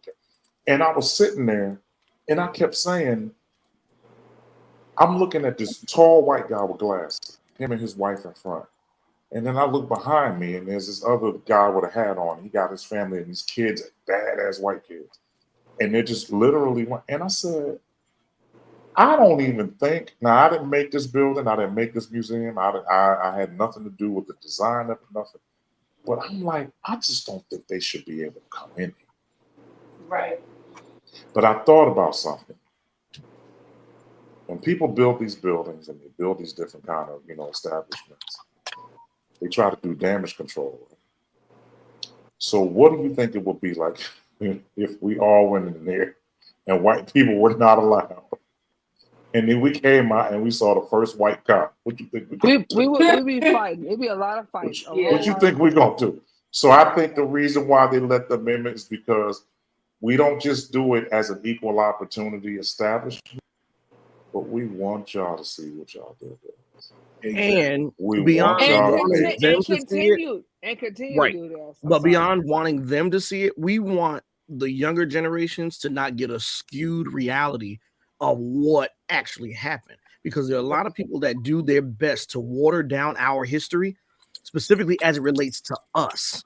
That's right. You hit it on the nose. They put us through. So I got angry while I was down there, and then as I walked upstairs and went up to the only thing I didn't get to was the basketball part, and I got to do that the next time I go down.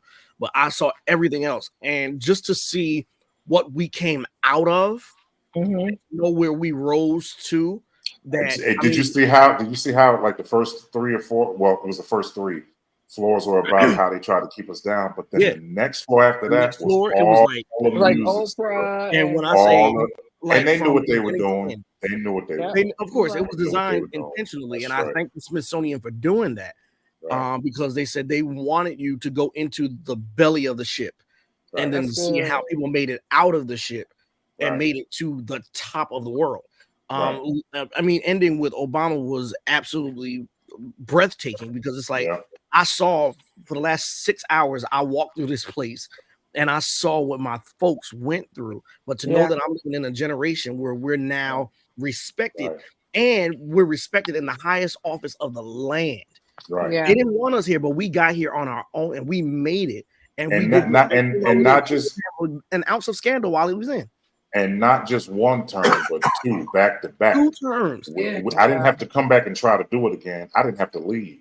And left us almost debt free. And it pretty much. Yeah. And now look where we at now. Thanks to one man's idiocy. Not only did we go into an economic recession, but then we turned around and went into. He's trying to start race wars. He's trying to start race wars right now. Was his fault. Okay. For those that don't remember, there's a saying out there that says, "Those who don't know your history, you're doomed to repeat it." Yes. If you take a quick look back at the rise of Hitler. Yep. And tell me if you don't see parallels. Can I say something though about that? I'm gonna play devil's advocate here. Hitler was one of the greatest leaders this world will ever see, and I'm going to tell you why. His power of propaganda and his power of oration changed a whole people's mind, saying, "What do you mean? Why do you think you're less? Why they're talking about? I'm on your side. You're not less." He turned 6 million people into his slaves and had them kill 12.5 million people for no apparent reason. He literally took somebody else's vendetta and finished it. His skewed view of somehow trying to preserve a master race. Yep. And then that one picture that he was in with the one little white girl that was in the middle of the sunflowers, it was a beautiful picture, and he looked like a father figure. It turned out that little girl was Jewish, and he had to take her entire family and get them out of the country and save them, because otherwise it would look like you don't know the difference between a Jew and a Gentile. Oh. Which again, that's a whole nother debate for another time. But just on a side note to everything you said, and you're talking about the museum, I've not personally been, but I've heard through others. So I know gotta go. Like after November 5th, they're gonna have to add another floor. That's right. That's all I'm gonna say about that. 7 or 9 floors. It's a lot. It's a lot. 7, I think. They're huge, so don't be moved. Don't be moved. That place is huge. Well, I did it in one day, but I literally got there when they opened, And like I said, I missed the basketball part because they said it's 4:45. We're closing at 5 o'clock. Everybody got to go. I was like, See, okay. Exactly. That's my point intended. Yeah, But it's a multi-day thing to really absorb it all. All of it. But I'm here to It's tell you, details. man. I'm here to tell you that first floor and that second floor. When I tell you, It would you depress have to be in a position where you are open-minded to at least try to be as patient as you can. Because I remember I was standing by on the first floor. They have the actual rock where they put us on to basically sell us and to bid on us. And there was a lady that was there, and she was standing right by me. And I turned around and looked at her. And I said, "You all right?" She said, "No." She had tears in her eyes. She was, and I went to find Tanya, and I did tell you about that lady. And I said, she is not, this lady ain't happy. And not that anybody would be, but my point is, Yeah. there's some people who go in there with that sister soldier mentality, like they want to see. They want to break you at the beginning. They've never liked you, but now they're just trying to find out why. Right. And some people go in there not realizing how bad it is. Exactly. They don't know. So you just think it's this Smithsonian of this whole thing of Black culture. You're like, oh, and they tell you to start from the bottom, right? Terrence, right. Not only that, you're taking an elevator that feeds like 25, 30 people at one time. And you flying down to the basement. And you're going down.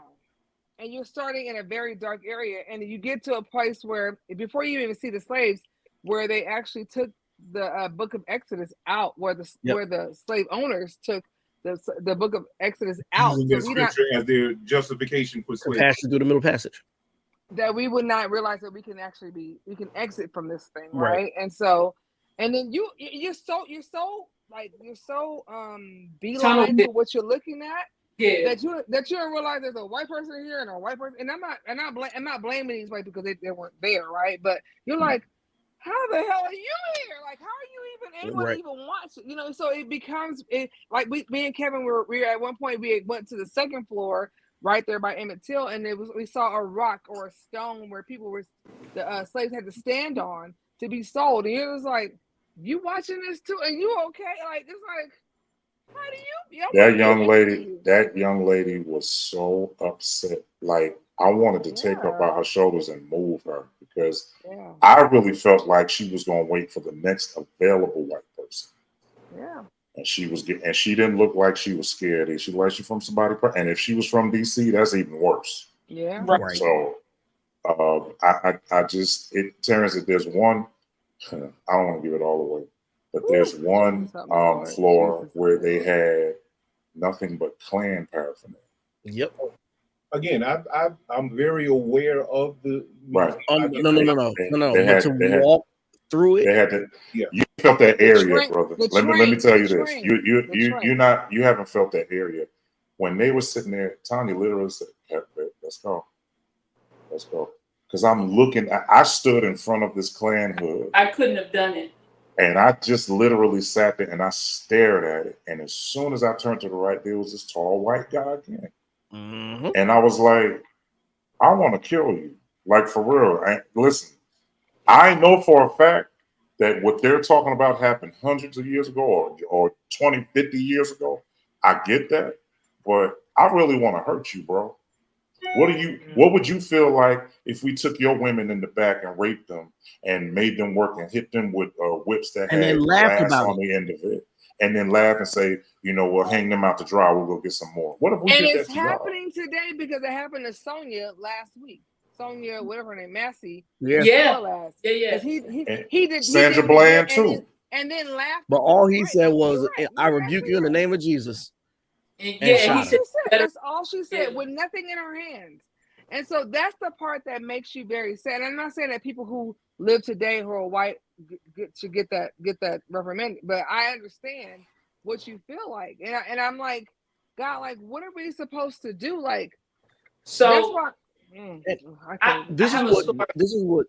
Go ahead, Tracy. I'm sorry. Tracy's down south. You are down south, and I think where I'm really gonna listen to you is the fact that even to this day, right now, August the 15th, 14th, Um, 13, yeah, that 14. that you are a person that's still living in a modern day racist area. Like you know, we here in Vegas, you know, Tanzania is in Jersey or whatever, and although the Puerto Ricans and all of them took over Patterson like crazy, we still don't have that Southern racist type thing. So what are you guys And facing? before you start, Tracy, let me I'm say gonna tap something. into that in a minute, Kevin. And the Smithsonian, sorry, is such a nice place. It's done excellent. Like it's And the done. food was amazing. It's done It just the don't take top away tier. from It's what not they ghetto. It's yeah. not any of that. It's just No. right. What It's the very people. well kept. I Oh mean, God, the it's the beautiful. the decor in there, Beautiful. and even the writing on the wall. I don't think Beautiful. Yeah. nobody pays attention to that. I was like, Top tier. and I mean, it's Yeah. 35, 40 feet in the air. Like Top tier. it's tall, They but took their it's time you know curating that museum. they did, and I feel like they like you know what we're gonna tell the truth because nobody else will. Right down the street That's is the good. Capitol. Right down the street is the Washington Monument. Right down the street is the White House, and they're not telling the truth. So we're gonna tell them, Yeah. and you can't do nothing about it. Go ahead, Tracy. Go ahead. What was you gonna say? Yeah. We just want to set that up. Yeah. No, you good. You good. So in 2018, my father was murdered, and he was murdered in his house by a white Jesus. gentleman. They were into some activity they all shouldn't have been into, but the white gentleman stood behind him, pointed a gun at his head, and shot him. Right. Jesus. So the next, I guess it was the next day, or I learned about it, and over the weekend. So Monday I go to work, and I go to work honestly out of fear, because I'm not. You don't get any real details. You know, he's where he lives is 2 hours away, and all of that stuff. So I don't have any real details at this point. I didn't know it was a white man that killed him. I just knew that he got killed. You know, so there's a lot of just stuff. So I go to work, and I'm very afraid, you know. But I came to work because I said, if anything happens to me, they're gonna have to kill all these other people too. So, you know, we all went down together. So I go to work and everything. So I end up finding out, you know, it was a white gentleman that killed my dad and stuff like that. And I cannot. There is something that rises up on the inside of me. I wish it wouldn't. I'm not gonna lie. Try my hardest not to cry. It's okay. It's okay. There is something that rises up in me when we start talking about, you know, like, or just in general, when the whole clan, it wasn't a clan issue, but the whole clan thing. And, you know, when I went to work and I found out that it was a white gentleman that murdered my dad, I can't imagine. everybody there was my enemy. Like, Yeah. it was unreal. There was something inside me. I didn't even know it was there. And I was like, oh, this is bad. This is really bad. And what made it worse was I had a coworker, a white coworker, that said, the gentleman that murdered my dad, oh, he just made a mistake. He did not just make a mistake. He did not.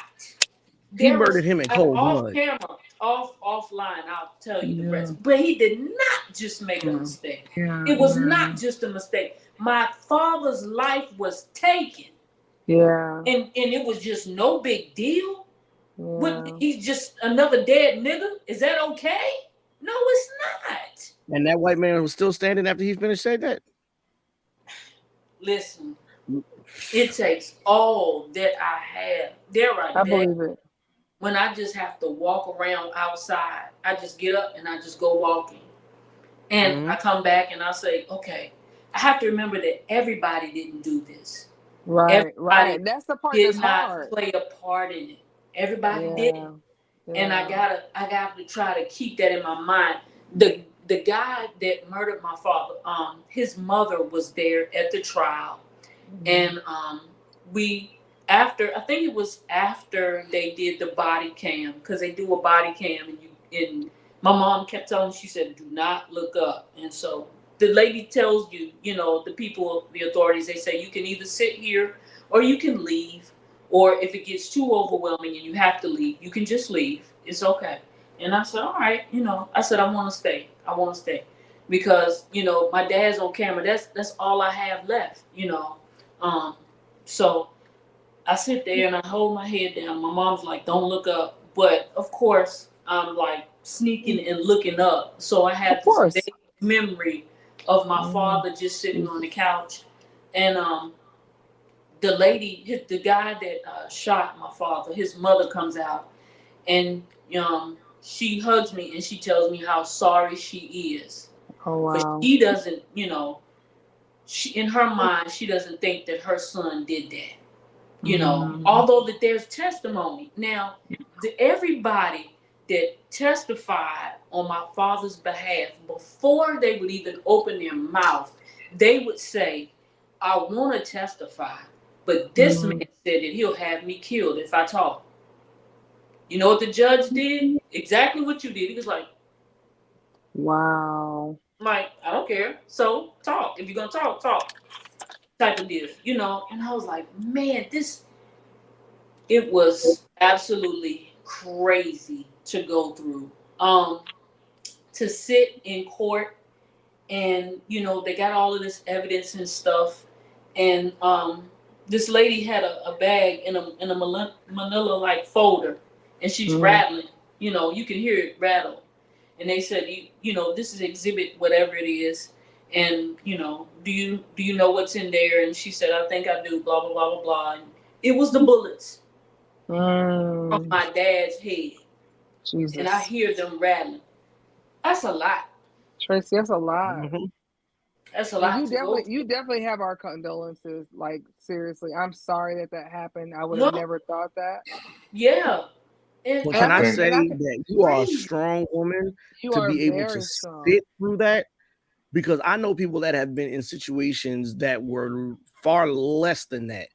And I've seen people react and go Lost her crazy mind. in the courtroom. But to sit through that and then still Yeah. be able to talk about it even 6 years later, Jesus that Christ. says a lot. And Yeah, again, what you said about the judge, don't think that's just in the South. And that's what I was going to lend ear to, Kevin. Ironically enough, when we look at the KKK, the largest concentration of the KKK, you'd be very surprised as to where it is, Kev. Where you think? The West. No, I think Where some you of it think? is right there in I think a lot of it is right there in New Jersey. Oh New wow. Jersey is the largest I concentration think a lot Wow. of it is. of A the lot of current Wow. it is. KKK and has been for the Wow. last half century. Once, They live once, right up North Jersey and in South Jersey in once, these little small, as we call them here, hick towns. yeah. And Right. but Once the you get sad part Bergen is County, what Passaic County, Essex right. County, Morris County, I But know even Bergen Passaic, New County Jersey, is. but no, we know Passaic, Bergen New County, I we got know them, they are. but but they're I know closer they to are. uptown. But yeah, what I appreciate, and I hate to say it this way, but what I appreciate more about the people in the South that are the supremacists or that are the racists is that they're blatant with it. You know who they are. Yeah, you know who They're they are. overt. That's right. That's right. Here, we are working with them every day. Wow. And they will Jesus. smile in your face, but they are manipulative and doing all that they can to try to take you out, whether it's psychologically, emotionally, even from a financial standpoint. There's some Yeah. people Financial. that are That's working right. from the Or backside all of them. trying Or to all get the. you out of your places Yeah. of employment. And listen, I'm like, it's crazy how people just think that one is better than the other.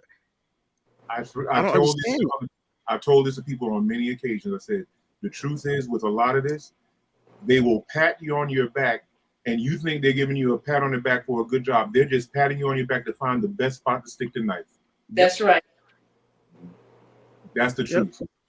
That's right. You're And right. with all of that, this is where I am with this, because this, first of all, everybody else said it. Tracy, I just want to tell you that the more you talk, I met you 20 years ago, I guess, and to hear you now, I hear more of why I can tell you operate a certain way because of Yeah. your experience. And the truth is that somebody that has been through what you've been through normally does grow into a portion of their life where they're very observant, because it's almost like if there was a way that you could actually prevent that from happening, you would have. Yes. And a lot of times it's to a point where, you know, you're female first.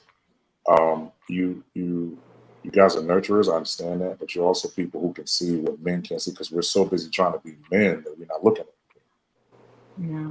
you know. So you could see things that we don't see. And a lot of times when I hear stories like this, you heard from I don't know. I cannot imagine. I don't even have the wherewithal to really sit here and try to conjure up Can't. an understanding of how you feel. I don't know what that is. I don't have any way of telling you I can relate. What I will say though is that for somebody like you to still be able to laugh and smile and still be this nice, quiet yet easy person to get along with or whatever, you people are dangerous. And I'm gonna tell you why. Because now that I know that that is a passionate piece of your life, I'm very careful what I say.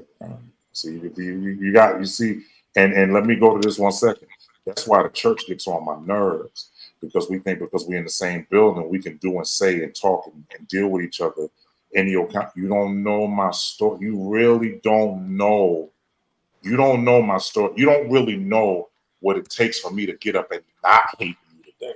You That's really good. don't know what it feels like to play this bass guitar and I can have questions like, you know, yes, I believe there's God, but do I believe enough in him to say that he believes enough in me to protect my father? You That's could good. say that. It's good. You could say that. I, So I, when idiots come to you and paying you $5 for your gift and all that, I ain't forgot what you told me. And they do listen, if you pulled out a gun, I go over their dead bodies and say, you should have asked me, I'd have told you. Don't Your do fault, that, not dog. mine. Don't do it again. Yeah, it, I'm I, sorry. I sat in services or rehearsal. I was in a rehearsal once, and I had just lost my grandma. I lost my grandma in August, and then in November I lost my dad. I knew when I lost my grandmother that I was going to lose my dad because she was his protector. And I thought to myself, I can't do it, buddy. I'm 2 hours away, and I wasn't into what she was into. So you better learn how to pray and do something, cause I don't know what to tell you. And I knew it.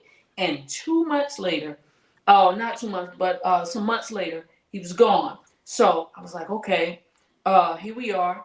And I was in a rehearsal, and my mind was messed up. I can honestly say there are moments I don't remember. That I'm supposed to know this song, but I can't even think of the key, the name of the song. I can't even think of the pattern, how it goes. I can't think of You've anything. gone through a Some trauma. you would It's a normal trauma. you would It's a normally Right. do. Yeah. trauma. Yeah. It's a I Trauma trauma. had a response. first It's a lady trauma. look at us and say, I don't know what's wrong with you. You need to get your head in the game. Ma'am, do you know what I'm going through? Oh, but this happened. After Currently. that, she started losing loved one after loved one after loved one. She sure did. She And learned I it. and Tell people I all the know time. It may not be you today, but it will be your day very soon. that's Yep. right. Be careful how you treat people. Yep. That is right. That's right. You have to be This is so careful. Wow. this is why I say again, and I guess this is, you know, we always end up in these places. But Tanya has a son who we just learned a couple of weeks ago had gone through some stuff with a certain gospel artist. Um, and when he was telling us, we had learned that this is stuff that his mother didn't know. And I was sorry. we found out all at the same time. And I remember him saying what he was still willing to do to forgive them and what they've done. Tanya is that way. She's like, but Kevin, I can't stay mad. I gotta forgive or whatever. I do understand that forgiveness is for you, and I do understand that it makes for a better life for you. And I also understand that it will help you to not carry a cancer along with you. I do understand that. However, However, I my mother was robbed some years ago and we caught the guys who did it. And what I did, I can't say over the phone or over this live, but Oh, I know what you did. Oh, I know what yeah, you. But yeah, anyway, I can't say it. But listen. what I will say is this: you can't tell me how to feel and how long to feel it Thank you. when it No, you're comes right. to Nobody's saying that. with what I know. You cannot You're right. tell me to put my head in the game. You're right. When, to be all the way honest with you, I'm not ready to let this go because I personally feel that my mother, you don't feel that your father had a fair chance to get away from the crime. No, the man You stood would never behind him. stood behind him. And And these guys, right, these guys waited till my mother got out the car and my 4-year-old sister was on the other side of the car watching my mother get thrown down to the ground because they wanted her purse. You understand what I'm saying? And she didn't know what And was going on. Yeah. and all I'm gonna say is that now I didn't kill these guys. I didn't kill them. I didn't kill them. People who they love dearly killed them. I didn't do it. But one in particular, I know he never had sex again. I know he didn't. Oh Lord. I made sure of it. It's really serious. Like I made sure of I know that's right. it. And that's why I say to people, you have to bring you stupid. You have to get to a point where you understand when you mess with my parents. There was a young kid back in 2020 that disrespected my mother so bad on social media. And, some people were like, I feel like some people didn't really take it serious how angry I was. But eventually they found out in the end about it. And so I can only tell you that if I feel that way about my mother who's still alive, I would feel the same way about my dad. But my dad was crazy, so I didn't worry too much about that. Somebody would have had to shoot him. They would have had to, because there was just no way you were gonna beat my dad. There was no way. He was. I don't know what every fight this man had. He never lost it, and I just don't know how he was crazy. But you would have to kill him that way. But if you mess with my parents, you're letting me know that that's what you would rather do. So I'm gonna do what I have to do.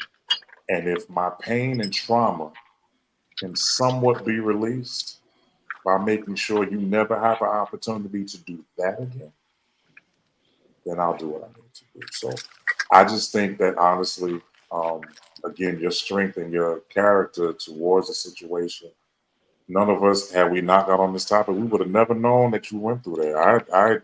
I never thought in my wildest imagination that you would tell us that, oh yeah, by the way, my father was murdered. I would have never thought that, but this is why, and that leads me to this point. This is You're a why better woman the, than me, Tracy. this is why I don't like the church in a lot of ways, because the bottom line is that you being in a state of trauma, that's still traumatic. I don't know how long it's going to take you to know nothing about it. I don't know. It could take the rest of your life. I don't know. I mean, And and let me be clear. Let me be clear. Like Tracy, at the end of the day, that's different. I don't know how. First of all, how you're sitting here talking to us insane, okay? Because I'll be up here like, I would be I retarded, get like it. literally. And so for me, and what happened to my son, and to give a little bit more context to what Kevin just said, my son's been in the industry, entertainment, not just music, but entertainment industry since he was 3.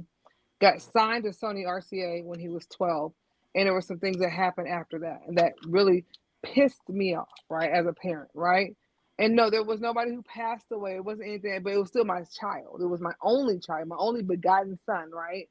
So it does hurt me to hear some of the things that's happened to me, and happened to him. I'm sorry, and he's also been afforded a great life in his life. I homeschooled him from 3rd to 12th grade. Like we did a lot of things. He didn't have to be in a regular school, but I have learned to be able to forgive people enough so that at the end of the day, it's not for me to say that I'm letting you go with it. And this is not your story, Tracy.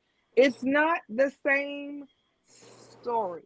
If my mother had been passed away, if my son, if Kevin, anybody else had passed, it'd been a whole. Maybe I've been a different tone yet, but right now I'm telling you, based off of what my son dealt with contractually and all the things that happened to him. Me, I'm like, you know what, God, that's you. You said you said in your word that the battle is yours. I'm gonna let you take that.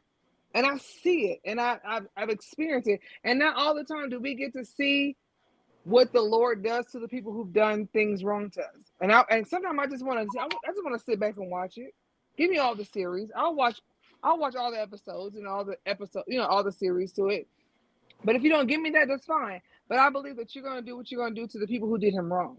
And that's why I was able to let go. Like, okay, Lord, I'm only letting it go because this is your battle, not mine. Now, I may not have had that same inquiry when somebody cussed my son out, or somebody killed my son, or somebody killed my mom, or killed my father, who was not even in my life. That's a whole other story. But I just feel like at the end of the day, for this situation, that I could just say, you know what, I gotta learn to. It was not easy. Kevin saw me in tears. My son, his wife, and even my little, at the time, she's 5 months now, but at the time she was 4 months, 4-month-old granddaughter. Like, I cried because I was like, I don't even like that to happen to my son. I would have fought for you if I had known this had happened. However, I gotta let it go to let the Lord fight the battle, because it's not my battle. It's not mine. He said, I will take care of it if you cast it on me.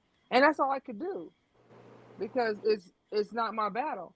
Now, again, And I would not have been where you are right now, in this solitude state that you are right now, if it had been what you had went through. I promise you. I I don't think think the so. reason why I made mention of that was because where I was getting to, and I think you hit it. I just want to reiterate that. Again, like I said, I feel that Tracy, you take, even if it's still and I saw it. You said it at one point. You left your body for 1 second, and I looked at Yeah, you, I get that. and you said, there's a passion that you have, and I'm like, well, yours is a passion. My passion will be right behind bars, because I'm not. And again, my father was a whole nother breed. I don't even know how my mother got together. I don't know. I don't want to know at this point. But if ain't nobody going to heaven, Lorraine going. Now that I believe. If ain't nobody going, she going. Ernest, I don't know because I don't know. I I don't know. sad to say, my father, not the way. Right, right. And regardless of what his spiritual life was, at the end of the day, naturally, he was your dad. At the end of the day, I won't say I don't care. I'm just saying that the point I'm making is that they are responsible for their own souls. Yeah. We can't be responsible. But that was your father. And one thing I know about girls and their daddies, you don't do that. Just like sons and their mothers, you don't do that. You don't do it. don't do that. You don't do that. Tracy, And so, can I ask before you go any further, what happened to the gentleman that did this to your father? What happened to what? The gentleman that did this to your father, what happened to him? So he is currently in jail. There was a lot of things I didn't know because I didn't live there. There was a camera, and my family members said, you need to tell these people that there's a camera. So I told them, I said, hey, there's a camera, that is watching over the house, like the cameras you have security thing, So I told them that. They said, okay, great, we'll check that out. And they did, and they had all of that footage in court of the people after my father was deceased. Now, he'd been deceased for a couple of days. And they're going in and out of the house, just doing what they wanted to do, whether it was use restroom. I'm not sure. I really don't know. All the bodies there? Yeah, while he was just sitting on the couch. What? Yeah. And so, That's a different level of hell. I am on my way to the funeral, and I get a phone call. I think this is how it happened. I'm on my way to the funeral, and I get a phone call that there is a news clipping in the paper. It made the news and all of that stuff. Now I missed all of that. I never saw it on the news, even though if you Google it now, it will come up. I never saw any of it. Don't know how I missed it, because at that time my husband just watched news constantly, but we never saw it. By the grace of God, I probably would just flipped right out. But there was some news clipping, and it says key to I guess Mr. Harrison's murder was found on the gentleman. So the man that murdered my dad was walking around with the keys to the car and the house in his pocket. And when they picked him up, he still had the keys to the house, which was my house, because I inherited it, and the car. So I was like, okay. So I got to go to this funeral, and all of this is going on. This is real sticky. I did not want to go to the funeral. They kept asking me. They said, well, what type of food do you want? I said, I don't care what you people eat. Right. I would be there. Because I was scared. For real. I didn't know. I don't care what you people eat, because I'm not going. I did go. I did end up going. I was just so scared. But yeah. And I'd say, going back to that first lady though, you got to get your head in the game. I would have said you got to get your head out of your, and I probably would have gone out of the church.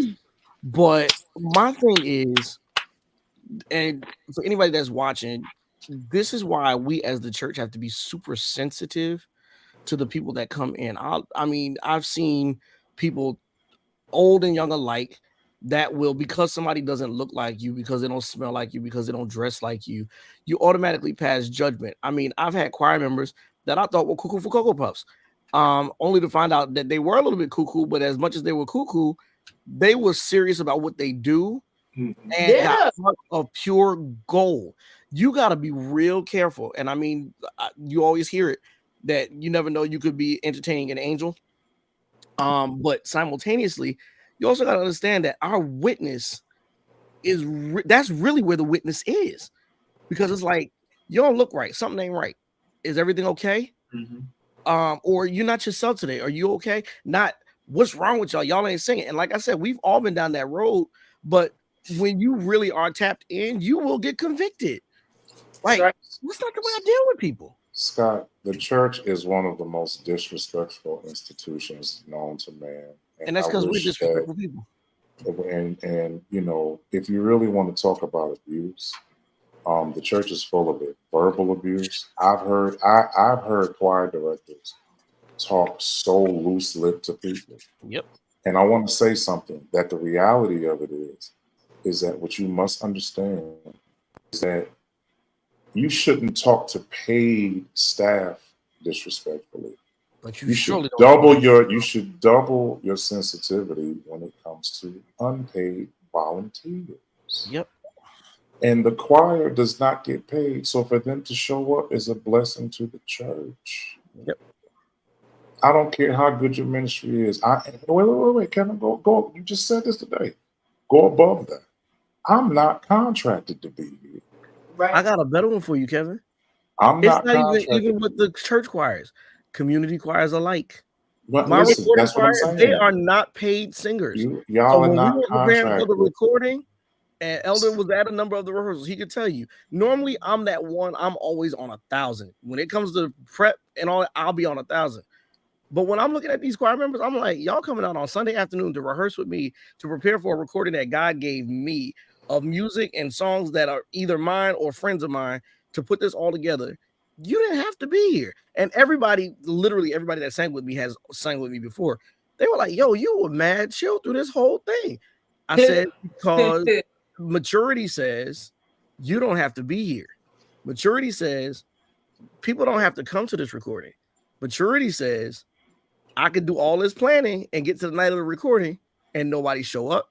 People don't buy tickets. Nobody is contracted. So when you are not contracted, when you are not obligated, when you are not to put a demand on my free will is a very dangerous thing. That's called demonic. Because I would literally, it's manipulation, it's witchcraft. And Yeah. the bottom line is that when you get to the bottom line, I'm only coming because, listen, y'all. I told one lady one time before that what you have to understand is that I'm coming to this church because of what I chose to believe about this church. It's not even what you told me your vision is. That ain't that. I don't care about that. It's what God It's showed not me. even. It's what I know is in here that's not only good for me to come to, but it's good for me to pull from. Yep. So I understand that. But when you start demanding that I pay more attention to your title as opposed to paying attention to the vision and to the thing that can bring both of us to another dimension, that's when the fight starts. And now I go to contracts. Now I go to looking at the fact that I'm not. I played at my church in Patterson for years and didn't get paid. I didn't get paid for it. But then when niggas started acting like they didn't want me to play, I went somewhere that was paying me right down the street. Right. Right down the street. They're not even 7 blocks. They Been, about maybe 3 good blocks. If you been walk there. in, If you quiet, you could almost hear me playing from there. exactly. And I'm like, y'all didn't want me to play here because you just wanted to, and I'll say it, Manipulate. y'all didn't want me to play here because you wanted to try to make it look like I wasn't good enough when really what you were telling me is Yes. you're too good and we don't know how to hold on to you. So we're going to let you go. But somebody who was not as prominent, somebody who was not as musically inclined, somebody that all of a sudden, they're the ones that picked me up, but they did something you never did. You were better than this church, but this church paid me. Everybody can sing over here, but this church fed me. Everybody can y'all got all these gifts over here, but this church made sure I had a Christmas gift. This church made Right. sure when they had a manila envelope before I even got in the door. They paid me before I said to the Let's drum just set. go as far as happy to say they were even happy to see me on Sunday. Exactly. When I got there, I didn't have to fight to walk in the door and say hello to nobody. They That's came right. I tell inside people and the they best was like, conversation is for me. The best conversation for me is, and we all get checks of all numbers. The best conversation for me is thank you. Yes. That part. Just and let me say appreciate what this. I do. Hey, Myron, you're right. We will value. And here's what I know. The people that you don't think have value have the most value. Have the most The value. people that think they have value have the least value. And let me tell you, Because the hardest thing is trying to encourage this man right here to say, "Okay, it's okay." But after a while, you can't keep doing that once it's You saying can't keep doing it. BS is this is happening. I'm over here like, this Can is I tag on to that? This is not coming from people with fragile egos. Right. We're people of worth. We're people of strong wills. Thank you. It's We not know who we are. Thank you. Feel like our egos need to be stroked. Thank you. It's just about Thank you. being decent. that's right. Thank you. And listen to me very carefully. And I say this, I'm glad she said that. She spent mounds of time trying to tell me, Kevin, don't do it this way, don't do it that way. And she meant well because in reality, the truth is that's how we are supposed to act. I get it. Yes, we are supposed to be that way. But and there's biblical terms for this, but I just need to do it the way I know how to do it. But I could see the snakes before they hiss at me. Mm-hmm. I can tell already. If you guys are about this, I already know. I know what this feels. Listen, the one thing I can never deny is my spirit, and I feel like my spirit is telling me you've been here before. This is a different address, different pastor, different choir, different ushers, different. But you've been here before. Same spirit. And so, what I know about this is people don't like people like me walking in the door. They say, Kevin, you look intimidating. And I say it all the time. I'm only intimidating to those individuals who already on some BS. I'm already on you. You intimidated me. Your problem is not what I look like. Your problem is what you think I'm gonna do to your BS. That's what your problem is. But there are some people who meant well by me that when I walk in the door, they make my spirit feel at ease because I know they're not gonna do me I do that Right. too, babe. So when you sit up here and it's like I said, it was a church that literally was profound and everybody knew about this church, but y'all didn't want to pay nobody. But then I go down to a church that's half your size So and not as well known. And they said, here's $65. You 14, 15 years old. Now at that time, I was already making $1,500 when I was with these other boys out of Carolina. I was already making that money. But to go to Patterson and be paid anything was phenomenal. But what messed it up for everybody was when I started singing, and I still had dues to pay. Let me mention this real quick. I didn't get so mighty once I got my first check that I felt like I can't do nothing for free no more. That's a bold-faced lie. Right. That's a bold-faced lie. If I liked you, I didn't charge you. I charged a lot of people because I didn't like it. But if I charged you, it's because, it was just business. But there were people who thought they didn't have to pay me because of who my mother was. And my mother would tell you, I'm going to let you know now, I lost control of that boy at 15. I had no control over Kevin because the real truth was that once Kevin got, and I'm telling y'all, the R&B world messed it up for the church because they turned around, they paid him to play, they paid him to eat, they put him in the best hotels, they gave him first class flights. Kevin don't know nothing else. I'm sorry. And guess what? As his mother, I can't do anything. So the next time you want to know how to deal with Kevin Stanson, go to Kevin Ask Stanson. Kevin And if you come back with your head, I guess he liked you that day. Terrence and I were in Savannah, Georgia. My mother was on a concert with Mint Condition and a group called Concrete Jungle. She was the only gospel artist there. Yep. And we were there, and what ended up happening was there was another guy who was involved. I won't mention his name. He was involved with it, but this guy turned around and literally didn't pay my mother. Not a dime. He didn't give my mother no money, and it was on a military base, and he didn't pay my mother. They had to hold me back because I was ready to kill this dude. I was like, okay, well, I'm going to jail tonight, either jail, I ain't care about the South, I ain't care about nothing.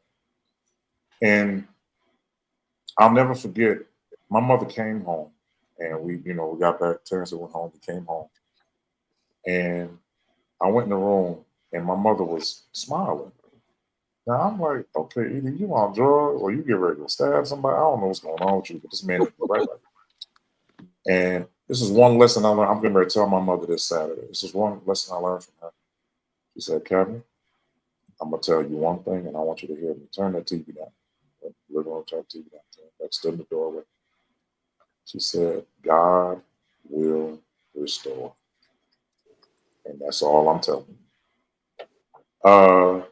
And I kept saying, okay, all right, God will restore. Well, I ain't restored right now. What this nigga act like? I'm not restored. We can throw hands. I will never forget the next day that we got home. The next day was when my mother got signed to Sabor. It was the next day. She was on a major record label, and my mother had only been on one record label in her whole life. I'm talking about a major record label. Not no We Be Down Records, none of that. Right. But it was a major record label. And when my mother got signed, she came back in that room and she said, what did I tell you? And if I ain't never believed in God before, I was like, oh, okay, well, he is real. You did die on the cross. You did get up after 3 days. I was like, okay, you're right. But it was so profound, and the lesson that I learned was that, this biblical scripture that people are taking so far out of turn, certain pastors, touch not my anointed, do my prophet no harm. Listen, it says touch not my anointed. So whoever is anointed, don't touch them. Ain't no other way to put that. That's exactly what it is. So if she's been anointed to be the person that she is, and you're doing wrong to her, now I don't know what happened to this brother. But what I do know about that is my mother has lived a life even after Savor. She ain't never been on another major label in her life. Nope. But there's not a city you can go to that got a church that don't know who my mother is. That's right. Not one. My mother was on MSNBC, BBC, ABC, CBS. And when she sang on George Floyd's funeral, That's whose funeral it was. it was over 600 million people watching that thing, and Lorraine Stansel was the voice that everybody talked about. Because you know what my mother in the midst did? of all of this, she got hooked up with this fella by the name of Kurt Carr. Right. But listen, when my mother got home after being seen in front of almost 600 million people, do you know what she did? She got home and took her bags to her job. And went to work. In Patterson Public School System. So all I'm saying is that my mother never tried to be a star. She is one, but she never tried to be a star. Because what my mother knows is, especially in the church, stars ain't got no money. All right. They don't have any. They don't. There's one person I know in particular that is seen all around social media that had to go and have other people sign her documents for her to have something. Gee, I wonder who that could be. We're not doing that. I'm just saying. I know people that are out here doing that, but you see them everywhere. You know what I'm saying? And all I'm saying is that I have been taught on how to forgive. I'm just not good at it. Because the reality of it is, if you hurt anybody that I care about or that I love, I am that guy that's going to stand for you and say, you know what? All right, sit down somewhere. I got you. Don't worry about it. You know, I know as invincible as a lot of us want to think we are. Here's the reality. If I walk out this door right now and I go onto this main street and I get into an altercation with a police officer, 9 out of 10 times, I will be shot and killed. That's what I do know. If I go out here and have an argument with a white person, there's a very high possibility that I'm either going to jail or I'm going to the morgue. I know what this is about. I've seen it. But we just can't live in fear, you know. And then there's some arguments, you got to pick your battles. I've heard that for years. But you have to pick your battles. And the reality of it is that we are not innocent till proven guilty. We are guilty till proven innocent. That's right. That's right. So when we go to jail, so if I'm innocent till proven guilty, then why do I have to be detained? If that's the case, if I'm innocent till proven guilty, why do I have to be detained? Why do I have to be put in a position where I lose my freedom until you find out what happened? Right. Why do I always, when you say something to me as a officer of the peace, as they would be called, why is every response from me, oh, you're being combative? Yeah. No, I'm just simply responding to what you've asked of me. Right. Or why because I'm able to be articulate. Because I can tell this story. My mama sent me to school with a white kid. She paid good money for me to go to school with a bunch of white kids. So in terms of understanding how to talk that vernacular, I'm very well versed. I know how to talk to, but the problem is when they hear that coming from somebody that looks like me, somehow they just can't process and see that doesn't make sense to them. And now I'm being competitive, or now I'm being, no, I'm just responding to the question you asked me. But it's crazy. It's crazy. Tracy, my son lives in Nashville, Tennessee, and when I was sent, I think Tommy, I think you sent it to me. Somebody sent it. I think it was you. I did, yeah. That they had a whole Klan / Confederate rally in Nashville. Bro, listen, it wasn't even at night. It wasn't late at night. It wasn't early in the morning. Broad daylight, high noon. People were proud on the street in Confederate flags and all this other stuff. And I said, what's crazy? Nashville is full of black folk, but when I tell you that's a white area. And nearby Forsyth, Georgia, where the Klan started, they're in Pulaski, Tennessee, where the Klan resides, and they're all between Franklin and Mount Juliet, and Davidson County is where the hood is. But if you go straight up, you got Stewart's Ferry Pike, the Belle Meade, and Green Hills. You hear Green Hills? It's nothing but money up there. But they are some racist people. And my son lives there. And Yeah. I'm like, you know, is it out here in Vegas? Let me tell you something. These white people can try that crap if they want to. These Italians ain't playing with them. I know that's right. They run this whole strip. Don't be fooled between the Italian mob, the Jewish mob, the Asians. They buying up. The MGM is buying up everything on Las Vegas Boulevard. But these people ain't playing with them. They can't do that here. They can't act a fool here. Even though Las Vegas does not have a culture, the only culture that Las Vegas has as a people, the only culture that's here is spending. That's the only culture that everybody knows. It's how to Yeah. spend. But they don't have a culture like LA. They don't have a culture like you know, you say Virginia, first thing I think about is Virginia Beach. You know what I'm Yeah. saying? That's they don't think about Danville or Alexandria. They don't think of none of Right. that. None of You that. know, but you know, or Roanoke, you know, or Norfolk, they don't think of none of that. None. But it's just that, you know, it's so prevalent in certain areas. Like even in New York. If they start a race war in New York, white people lost. They done. Y'all not gonna win that. Y'all not gonna win that. Even in Jersey, Scott told us that, you know, the clans out there in Jersey, they're heavily concentrated. But I guarantee you, them Puerto Ricans and them Venezuelans and all of them, they ain't They gonna gonna let kill. them. They'll. I have to say this because there were some people from Patterson that was on live earlier. They'll probably be on YouTube later. But I went to Jersey back in 2021, and I went to my city, Patterson, and I was on Madison Avenue, and there's a place called the Columbian Corridor, and I was like, "What the heck is that, bruh?" And I used to hang out up there. And when I saw that, I called Chris, who was on here with us sometimes. I called him. I said, "Bro, what is that?" He was like, "I want my mother to get all the way out of there. I want my father to get out of there. Because when I tell you the mayor or the governor, whatever, he's Venezuelan or Colombian or something like that. And they like, he's standing for all his people. So if you running drugs through there, he all right."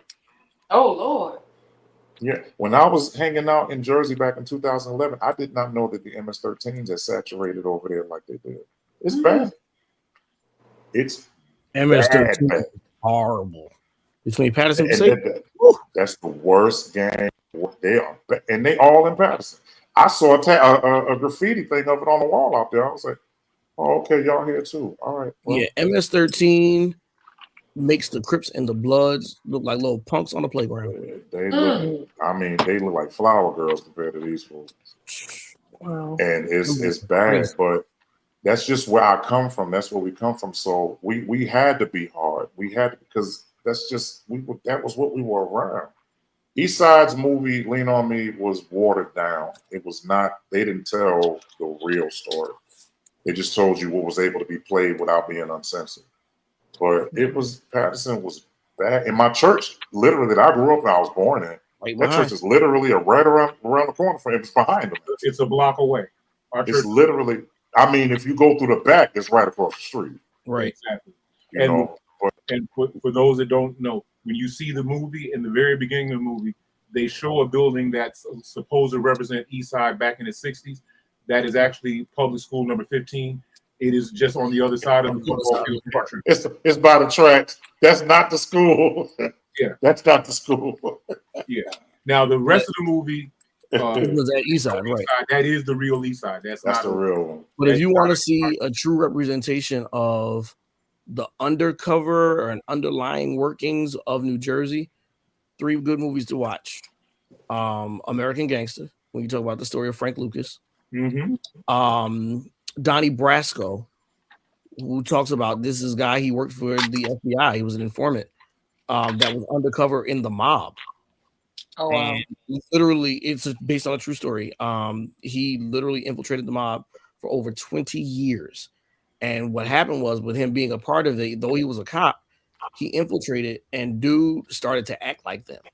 So he lost his real identity and became one of them. He now lives, if he's still alive, under an assumed name in a different location. They had to move him out Oh because wow. they found out that he was FBI and they were ready to kill him. and there was a hit placed on his head for $250,000. And this was back in the 80s.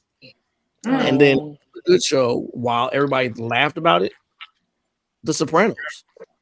Because most of that movie, or most of those shows, That's a lot of true. those exteriors are in Patterson, even though They're they don't shot identify right here as in New Patterson. Jersey. Yeah. And let me tell you this: Tony Soprano's house is right around the corner from my mother right now.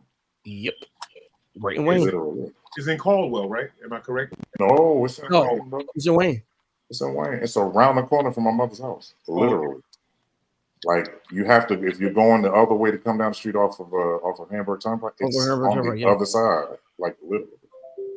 And I didn't want to give my mother's location away, but my point is, it's over. Yeah. But I think one of the things that Brent, are you still on here? Yeah. Yeah, you know he here. Did you eat a gummy? And you speak his name, and he appears. Ooh, he had a gummy. No. The ending of the show is gonna be interesting. Oh, okay. Okay. Did you have a gummy? Brent is Brent. I think that's probably you know, I just really feel like, especially here where I'm at, it's a cultural thing to be an idiot in church. We have the game twisted, and like we were talking about earlier, Tracy, with your experience and then us going on this other road. The reality of it is that we have to be very careful how we approach each other, because some of us are one conversation away from snapping. Just one conversation. I have people upset with me because I did not subscribe to their tomfoolery, and they would rather try to denounce my name and character as opposed to just growing up and being, you know, adults about it and saying, you know what, that ain't even worth the energy. You know what I say to people like that? Okay. Here's where I am. You say okay. I've learned to just look at it. Now I'm not saying nothing. Yeah, I noticed that people get very uneasy when you stand there and look at them, especially when they're wrong. And you just look at them and you go, you know, mental strength is a very powerful tool. And that's all I'm going to say about that. It's a very powerful tool. And when you don't engage in silliness will find something else to be silly with. That's called good character. And yeah, I'm not going to keep having these conversations, and we know it don't make no sense. And then I didn't know, I studied it a little bit, but I've been around people who have gaslighted me so much. You're always trying to turn this situation around so we don't have to deal with what you did. You just want to keep bringing up my mistakes and, you know, how I messed this up and how I messed it. It's like, bro, sis. Get a life. That's a life thing. And again, not trying to circle around, but just like what we were talking about a particular presidential candidate. No substance. So all they do is spend their time trying to distract you with something else because they really ain't got nothing of substance to say. And people and I just went through this past weekend. You know, it's like when you don't have nothing to do, you go places you really shouldn't even be. That's true. You know, you shouldn't be at that place. Why are you doing that? I mean, some people got balls of vibranium. Like I mean, they just people believe their own BS a lot of times. Yes, they do. They believe it. They believe, listen, I know I lied to you. I know I said this, but you know, hey, so what? You know, no, ain't no so what. You really think that stealing my money is gonna be, I'm just gonna let that go. Listen, you know, I've learned in this life, Kevin, you know this. There's a lot of things that I do. There's a lot of things that I've done. If you think about it, most of the time, when you find out what I've done, you find out when I'm coming back, not when I'm going. That's right. That part. I don't have to put it all out there. You know, people. There are some people I know that live in this little town called Patterson that think that because they made a trip to Passaic that they've covered the world. Now, for those that don't know, it's 6 miles away. Yeah, it's if that, depending on where you are. Yeah. The point is, it's like somebody's happy because they made it to the corner store from their house. You know, I travel the world, and most of the times, by the time I find out where I'm going, I'm already back. And that's the crazy part. Like, I don't know if any of y'all saw it, but a couple weeks ago, I posted, I was like, for 3 weeks, I was traveling. Literally for 3 weeks. I was in 4 different states in 3 weeks. But I ain't put nothing about it until I got back. And I still haven't put the whole story. Nope. I just put up there and said, thank God that he blessed me to be able to go, that I was able to participate, and I'm back. Come back. Those of us within the circle that just needed to understand and know about the comings and goings, we knew because we were praying. Yep. We were praying and everything like that. But you know, it amazes me because I'll say the story. I'll never forget this. So Kevin, you might remember that there was a point where I actually drove buses for Head Start in our town. So there was this one particular time we had gone someplace with our church ministry. And one of the mothers, God bless her heart, she said something in how did she say it? We were going someplace and she said something about, Terrence knows how to drive, such and such and so. They were like, yeah, he drives. I think we can get him to drive us. Said, I don't know if I would trust him to drive me. That was her words. And before I thought about it, I turned around and said, you know what, mother, you don't have to worry about it because my boss pays me every day to drive for her. So if you want me to drive for you for free, I'm good. And you know, and it's those kind of things that come from the people of the church that just show just how ignorant and idiotic they are. Exactly. Yes. Yeah.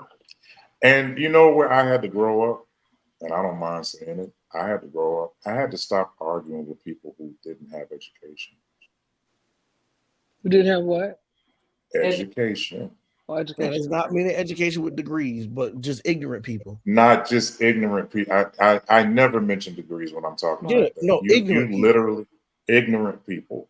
And the one thing I kept saying was, why am I arguing with somebody who doesn't know how to do it? Why am I arguing? Or better yet, why am I arguing with an idiot when they're better equipped than I am? Exactly. And here's the reality. I used to tell pastors all the time, you mad at me for what I'm charging you. I tell you what, why don't you go up there and do what I can do, and then I'll see about lowering the price. Go ahead. Go ahead. And you know what they do after that?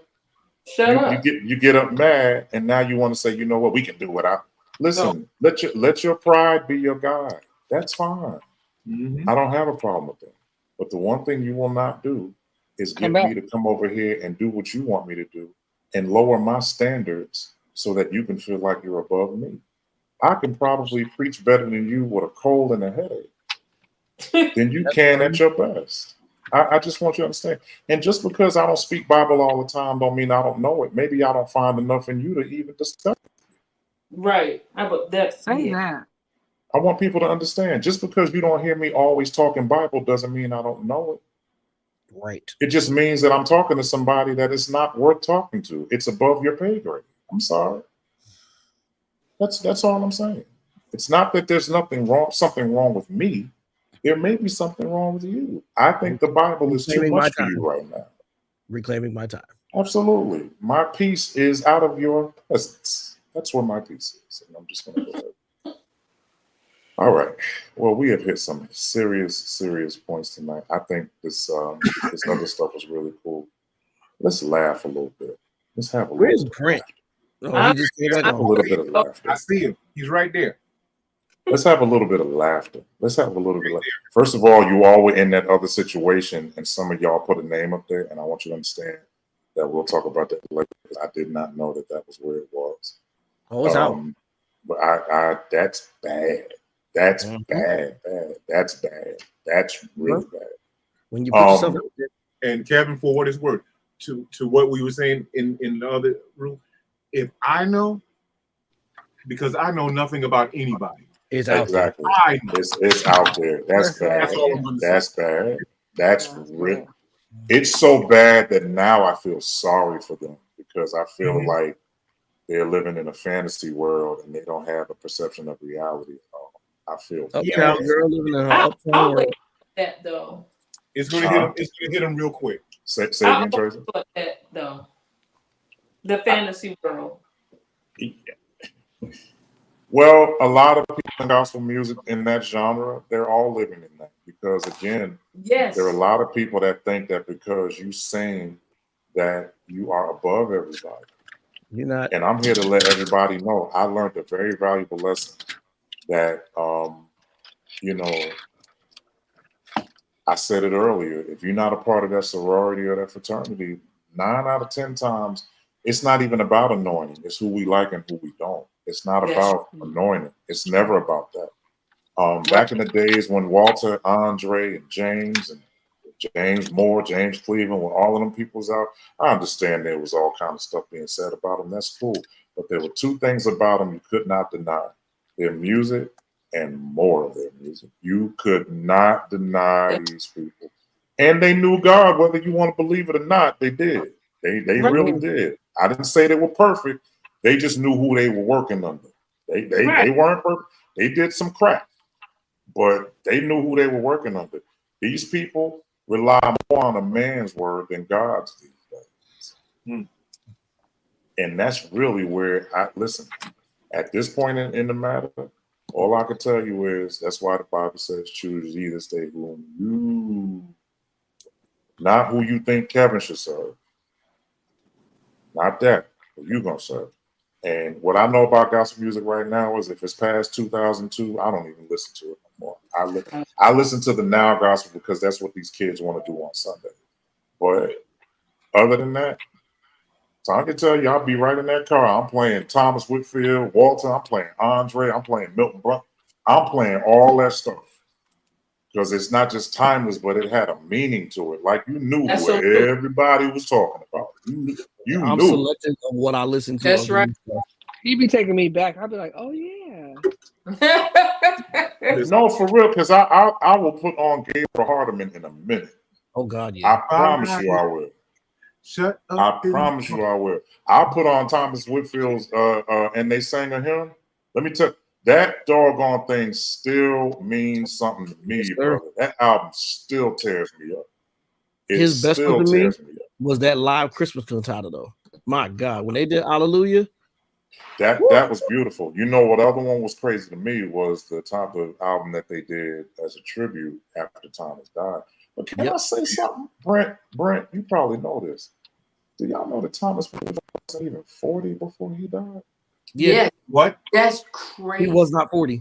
No, He was 37 years old. Yeah.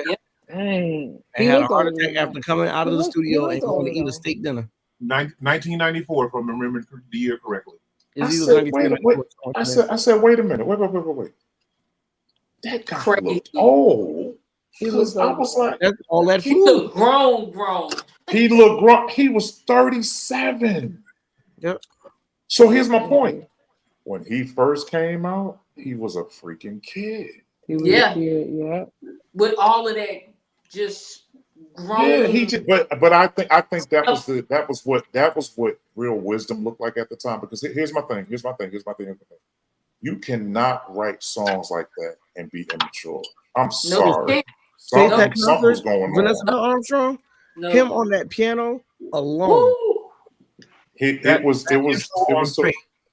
And this is what I know. When she did Nobody But Jesus and that album came out, when Onyx Records was the label to look at, they was doing it. And he did that album. I kept saying somebody, and I was a kid, I kept saying somebody is ahead of their time because who's playing a Rhodes on a fast song? Shout out to Kevin Bond. Do y'all know that Kevin Bond did the whole Love Alive 4 album on a grand piano? Yes, sir. The whole thing. The whole album. only song that he played organ on was "Who Shall Separate Us." Who Shall Separate? That's the only song he played organ on, and you could tell he really did. He did. But this man played a grand piano. He didn't have a chord. He didn't have none of that Yamaha. None of that. He had a grand piano because the recording was at Love Center, and that was Walter's piano. Yep. He had a grand piano. And I kept saying, and Kevin was young then when he came out. When they did the Love Alive 3 album, Kevin was a kid. But even think about it. All the Love Alive albums are on a piano. All of them. Every single last one. Because they involved. Love Alive 5 was the only one. They that Rolling 8, that 8300. That's the only one. That's the only because Edwin Hawkins was involved with the project. There was an acoustic. And Walter too. Yeah. But more so Edwin than Walter. I'm not taking anything away from Walter, but Edwin being who he was, absolutely there was going to be an acoustic piano there. Listen, No transposing at all. No transposing at all. No I transposing. love There was no no transposing. No Edwin transposing. Hawkins. My No favorite transposing. intro, and people will laugh at me for saying this, but my favorite intro, besides Oh Happy Day, Oh Happy Day was cool. But that Come and Go with Me to My Father's House. Dun, dun, dun, dun, dun, dun, dun, dun. No, And you no. hear Edwin is wearing that piano. I tell you what, that was cool. But I'm gonna tell you what my favorite intro was. They turned around and started playing "Going to a Place." Yeah, Edwin was playing that's that Daniel on on the piano piano, like he was. No, Daniel didn't. Well, Daniel played that song. Yes, he did. Yes, he did. Daniel played. Daniel played that song. But then that was my favorite intro. But then when it came actually playing the actual song when Try Christ and all of that. Yes, that's Edwin. That was Edwin Hawkins, Doc. That was Edwin Hawkins, Doc. Mm-hmm. Edwin Hawkins was a monster, bro. Yes, sir. And to be able to have been at that family for as long as I was in there, back in Jersey, we just didn't believe the Hawkins were real because we never saw them. They rarely came to the East Coast. They did that concert at what was at the time called the Brendan Byrne Arena out in the Netherlands. I missed that. I didn't get to see that. Oh, I was there. I missed there. Because that was the gospel elite of the time. Right. So when I finally got a chance to see them and saw how they work and their thought process, we actually did Tremaine's album, and I finally saw Walter Hawkins in the studio, and I never could understand how did he come up with all the lyrically, the melody, how did he come up with it? And do you know a lot of times Walter, not you stupid, Walter never relied on anything. Walter Hawkins listened to a lot of Earth, Wind, and Fire. Earth, Wind, and Fire, yeah. He listened to a lot of Earth, Wind, and Fire. And what you got to understand is we were just in San Jose this past weekend. What you have to understand is Walter Hawkins was around War, Tower of Power, Steely Dan, The Grateful Dead, Santana. And the Family Stone. From up there, Slide, they all from over there. Mm-hmm. And he brought it to gospel. Andre Crouch is another one. Hanging with Steely Dan and Donald Fagen and Alice Acuna and Joe Sample and what blew my mind about Alberta Silas and all the people. Now, at least Edwin and Walter read music. Andre didn't read a note. It freaked me out when I found that out. Yeah, I'm like, the stuff that he was doing, that's not even possible. Crazy. Really right. I'm going to guys. Y'all have a good night. Tracy, it's good to see you. Thank you so much because it's almost midnight where you at. Yes. So thank you. And you got to be up at 4 in the morning. Yes. So, yes. So we thank you. Can I go to bed thank too? Can I go to bed too? Brent, Tracy, thank you for we appreciate it. Listen, you did not have to do it. Obviously, hold on, Tony. Tracy, obviously you trust us enough with that information. That's a very big deal. We did not know anything about that.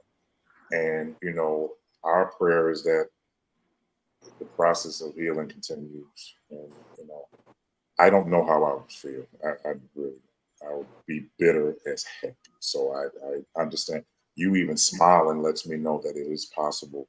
Yes, I have my, not gonna lie, but and you should. The only time I would be concerned is if you didn't. Then I'd be like, okay, something's wrong. So we appreciate it. Go on and log off. Thank you, Tracy. We appreciate it. Guys. We're gonna let Brent finish it. She said, okay, I don't know what she is. Okay. I don't know. But all right, thanks, Tracy. Hey, Brent. I love you. Brent, you done heard a lot of stuff tonight. We thank you for coming on. It's a little late. We said 3 hours. Here we go. We at 9 o'clock. It is 12 noon. How sheepy. You have heard a bunch of stuff. And all I got to say is I'm going to give you 1 minute. Well, actually 2. I'm going to give you 2 minutes. Speak your mind. I don't want nobody taken from you. We all going to shut up. We're going to let you talk. And here we go. And 5, 4, 3, 2. Oh, Lord. Well, certainly our ears and our hearts have burned on tonight. We would like to thank each and every last one of y'all for joining this little podcast. Truly, we've learned a lot of stuff. Hopefully, we've gained strength. And hopefully, we have learned something that we never knew. Each of us have work that we have to do. Each of us have things in our life that Crown Peach. That's a good one. You should try it with ginger ale. Oh, what ginger? We don't have a ginger ale. Come on now. Yeah, it makes it taste like cream soda. But definitely, Yeah. I hope we have had a great time tonight. Certainly, we have had. I know I had a good time. Even though I was a little late. I was on a date. We'll talk about that later. But as we close tonight, there's only one thing I want to say. Everything that I. Hold on. Who's the Lord, hold this week? Who's the hold this week? Tanya, let him say. Nobody is a hoe. Okay. But I definitely, when he watches this, I just want to say, Steven, fuck you. Oh. We ain't seen you in a month of Sundays. Nothing that I wouldn't say to him in his face. That's what I'm saying. And in this platform, right here. Steven. Can you say it again so we can record that? Let me go back and record that. Please don't say it again. No. Don't say it Steven, again. you're fired. No. No. Okay. Steven, you're fired. Oh, Savior. He has my phone number. He can call me if anything he would like to say. Oh Lord. I love you, Steven. Oh. The views expressed here are not necessarily those of the Viewer discretion is advised. It is advised. And don't be hitting me up talking about, I can't believe he said that. I'm not responding to none of it. So, I there am you grown. go. I take full responsibility for whatever I say. No. All right. Well, Savior. Brent, we're gonna go ahead. We're gonna sign up. Is there anything else? Are you okay? You all right? Truly, our heart has burned. That's all I have to say. My heart is burned. We was on here And something else is gonna be burning on you with that mouth of yours. Anyway. If Steven want to fight, he know where to find me. He has a small shovel, so make sure you have a medium shovel. Oh no! Oh no! Oh no! Steven. Can I just tell y'all that's how the Good Samaritan show started? It started back last year. Oh my Lord. And it was about Steve playing the Good Samaritan because he was digging people's cars out, but he wasn't talking figuratively. He was not talking about cars. And he was like, I got a shovel, Doc. And he pulled up this little shovel, and there were mounds of people going, that shovel ain't big enough to get this car out. Some of these cars is 18-wheelers. And they turned around and said, right, Kevin? And it just got really bad after that. God. So that's how this show even got started. But here we are now. And we didn't know. Steve, I want you to know, as Terrence said, the views expressed here are not necessarily of the Good Samaritan show. In other words, we didn't all say it. We didn't do he it. did. He did it. That part. All right. Without excruciating members of the show, Brent, we're gonna go. But if there's something else you would like to say before I hit the end stream button, which is ready right now, I'd ask you to. It'll be smallest interesting this weekend. Yeah. Oh yeah. My mother and Stephanie are having a birthday this weekend. Yeah. Party, and my mom is 70. Stephanie is 40. Terrence, can you believe Stephanie is 40 years old? 40 years old. Kevin, I'm right behind her. I'll be 39 in October. That's y'all getting old. All y'all getting old. Just remember you're how old now? Listen. I don't care that y'all say that. That's fine. Yeah, I'm happy to be alive. I'm 51. But y'all getting old.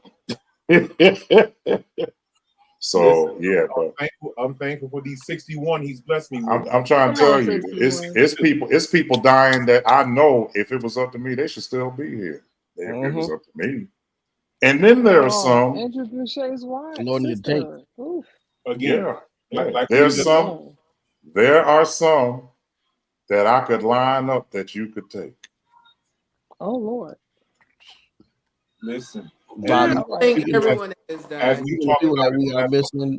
We extend prayers and condolences to the White family. Bishop Mr. Clean White. Yeah, that's rough. Yeah, that's rough. We have the honor of working with one of his nephews, Gerard White, phenomenal musician. And so we work with him, on a personal level. He works with us with Gospel Fest and all those kinds of things like that. So we definitely extend our thoughts and prayers to the family. We can appreciate all of that. Somebody call and check on Twinkie. What? Oh no. Why? What are we checking? Why? Oh, I'm not, except what God allows. Shut up. Oh no! Oh no! We out of here, Brent. I can't do it. I can't press a button. You can press a button, Can Kevin. I ask you a question, Brent? Why are we checking on Twink? Do you really want that answer on the show? We That's do. right. Oh, we still alive. Because Kevin got his hand on the trigger. So We still I'm live. sorry. We're still live, so just hold your peace for a minute until we say our goodbyes. Brent, is there anything you have to say to the gospel artists right now? He said enough already. Truly, our heart has burned. We better Said end it enough now. already. We gotta end it now. I'm He's the hot. senior He's member hot. on He's here, hot so like fire. I'm gonna say that Brent has said everything that he's going to say tonight. Praise the Lord. All right, we appreciate y'all. I think we got some more to hear, but y'all can't hear it. Until then, Godspeed.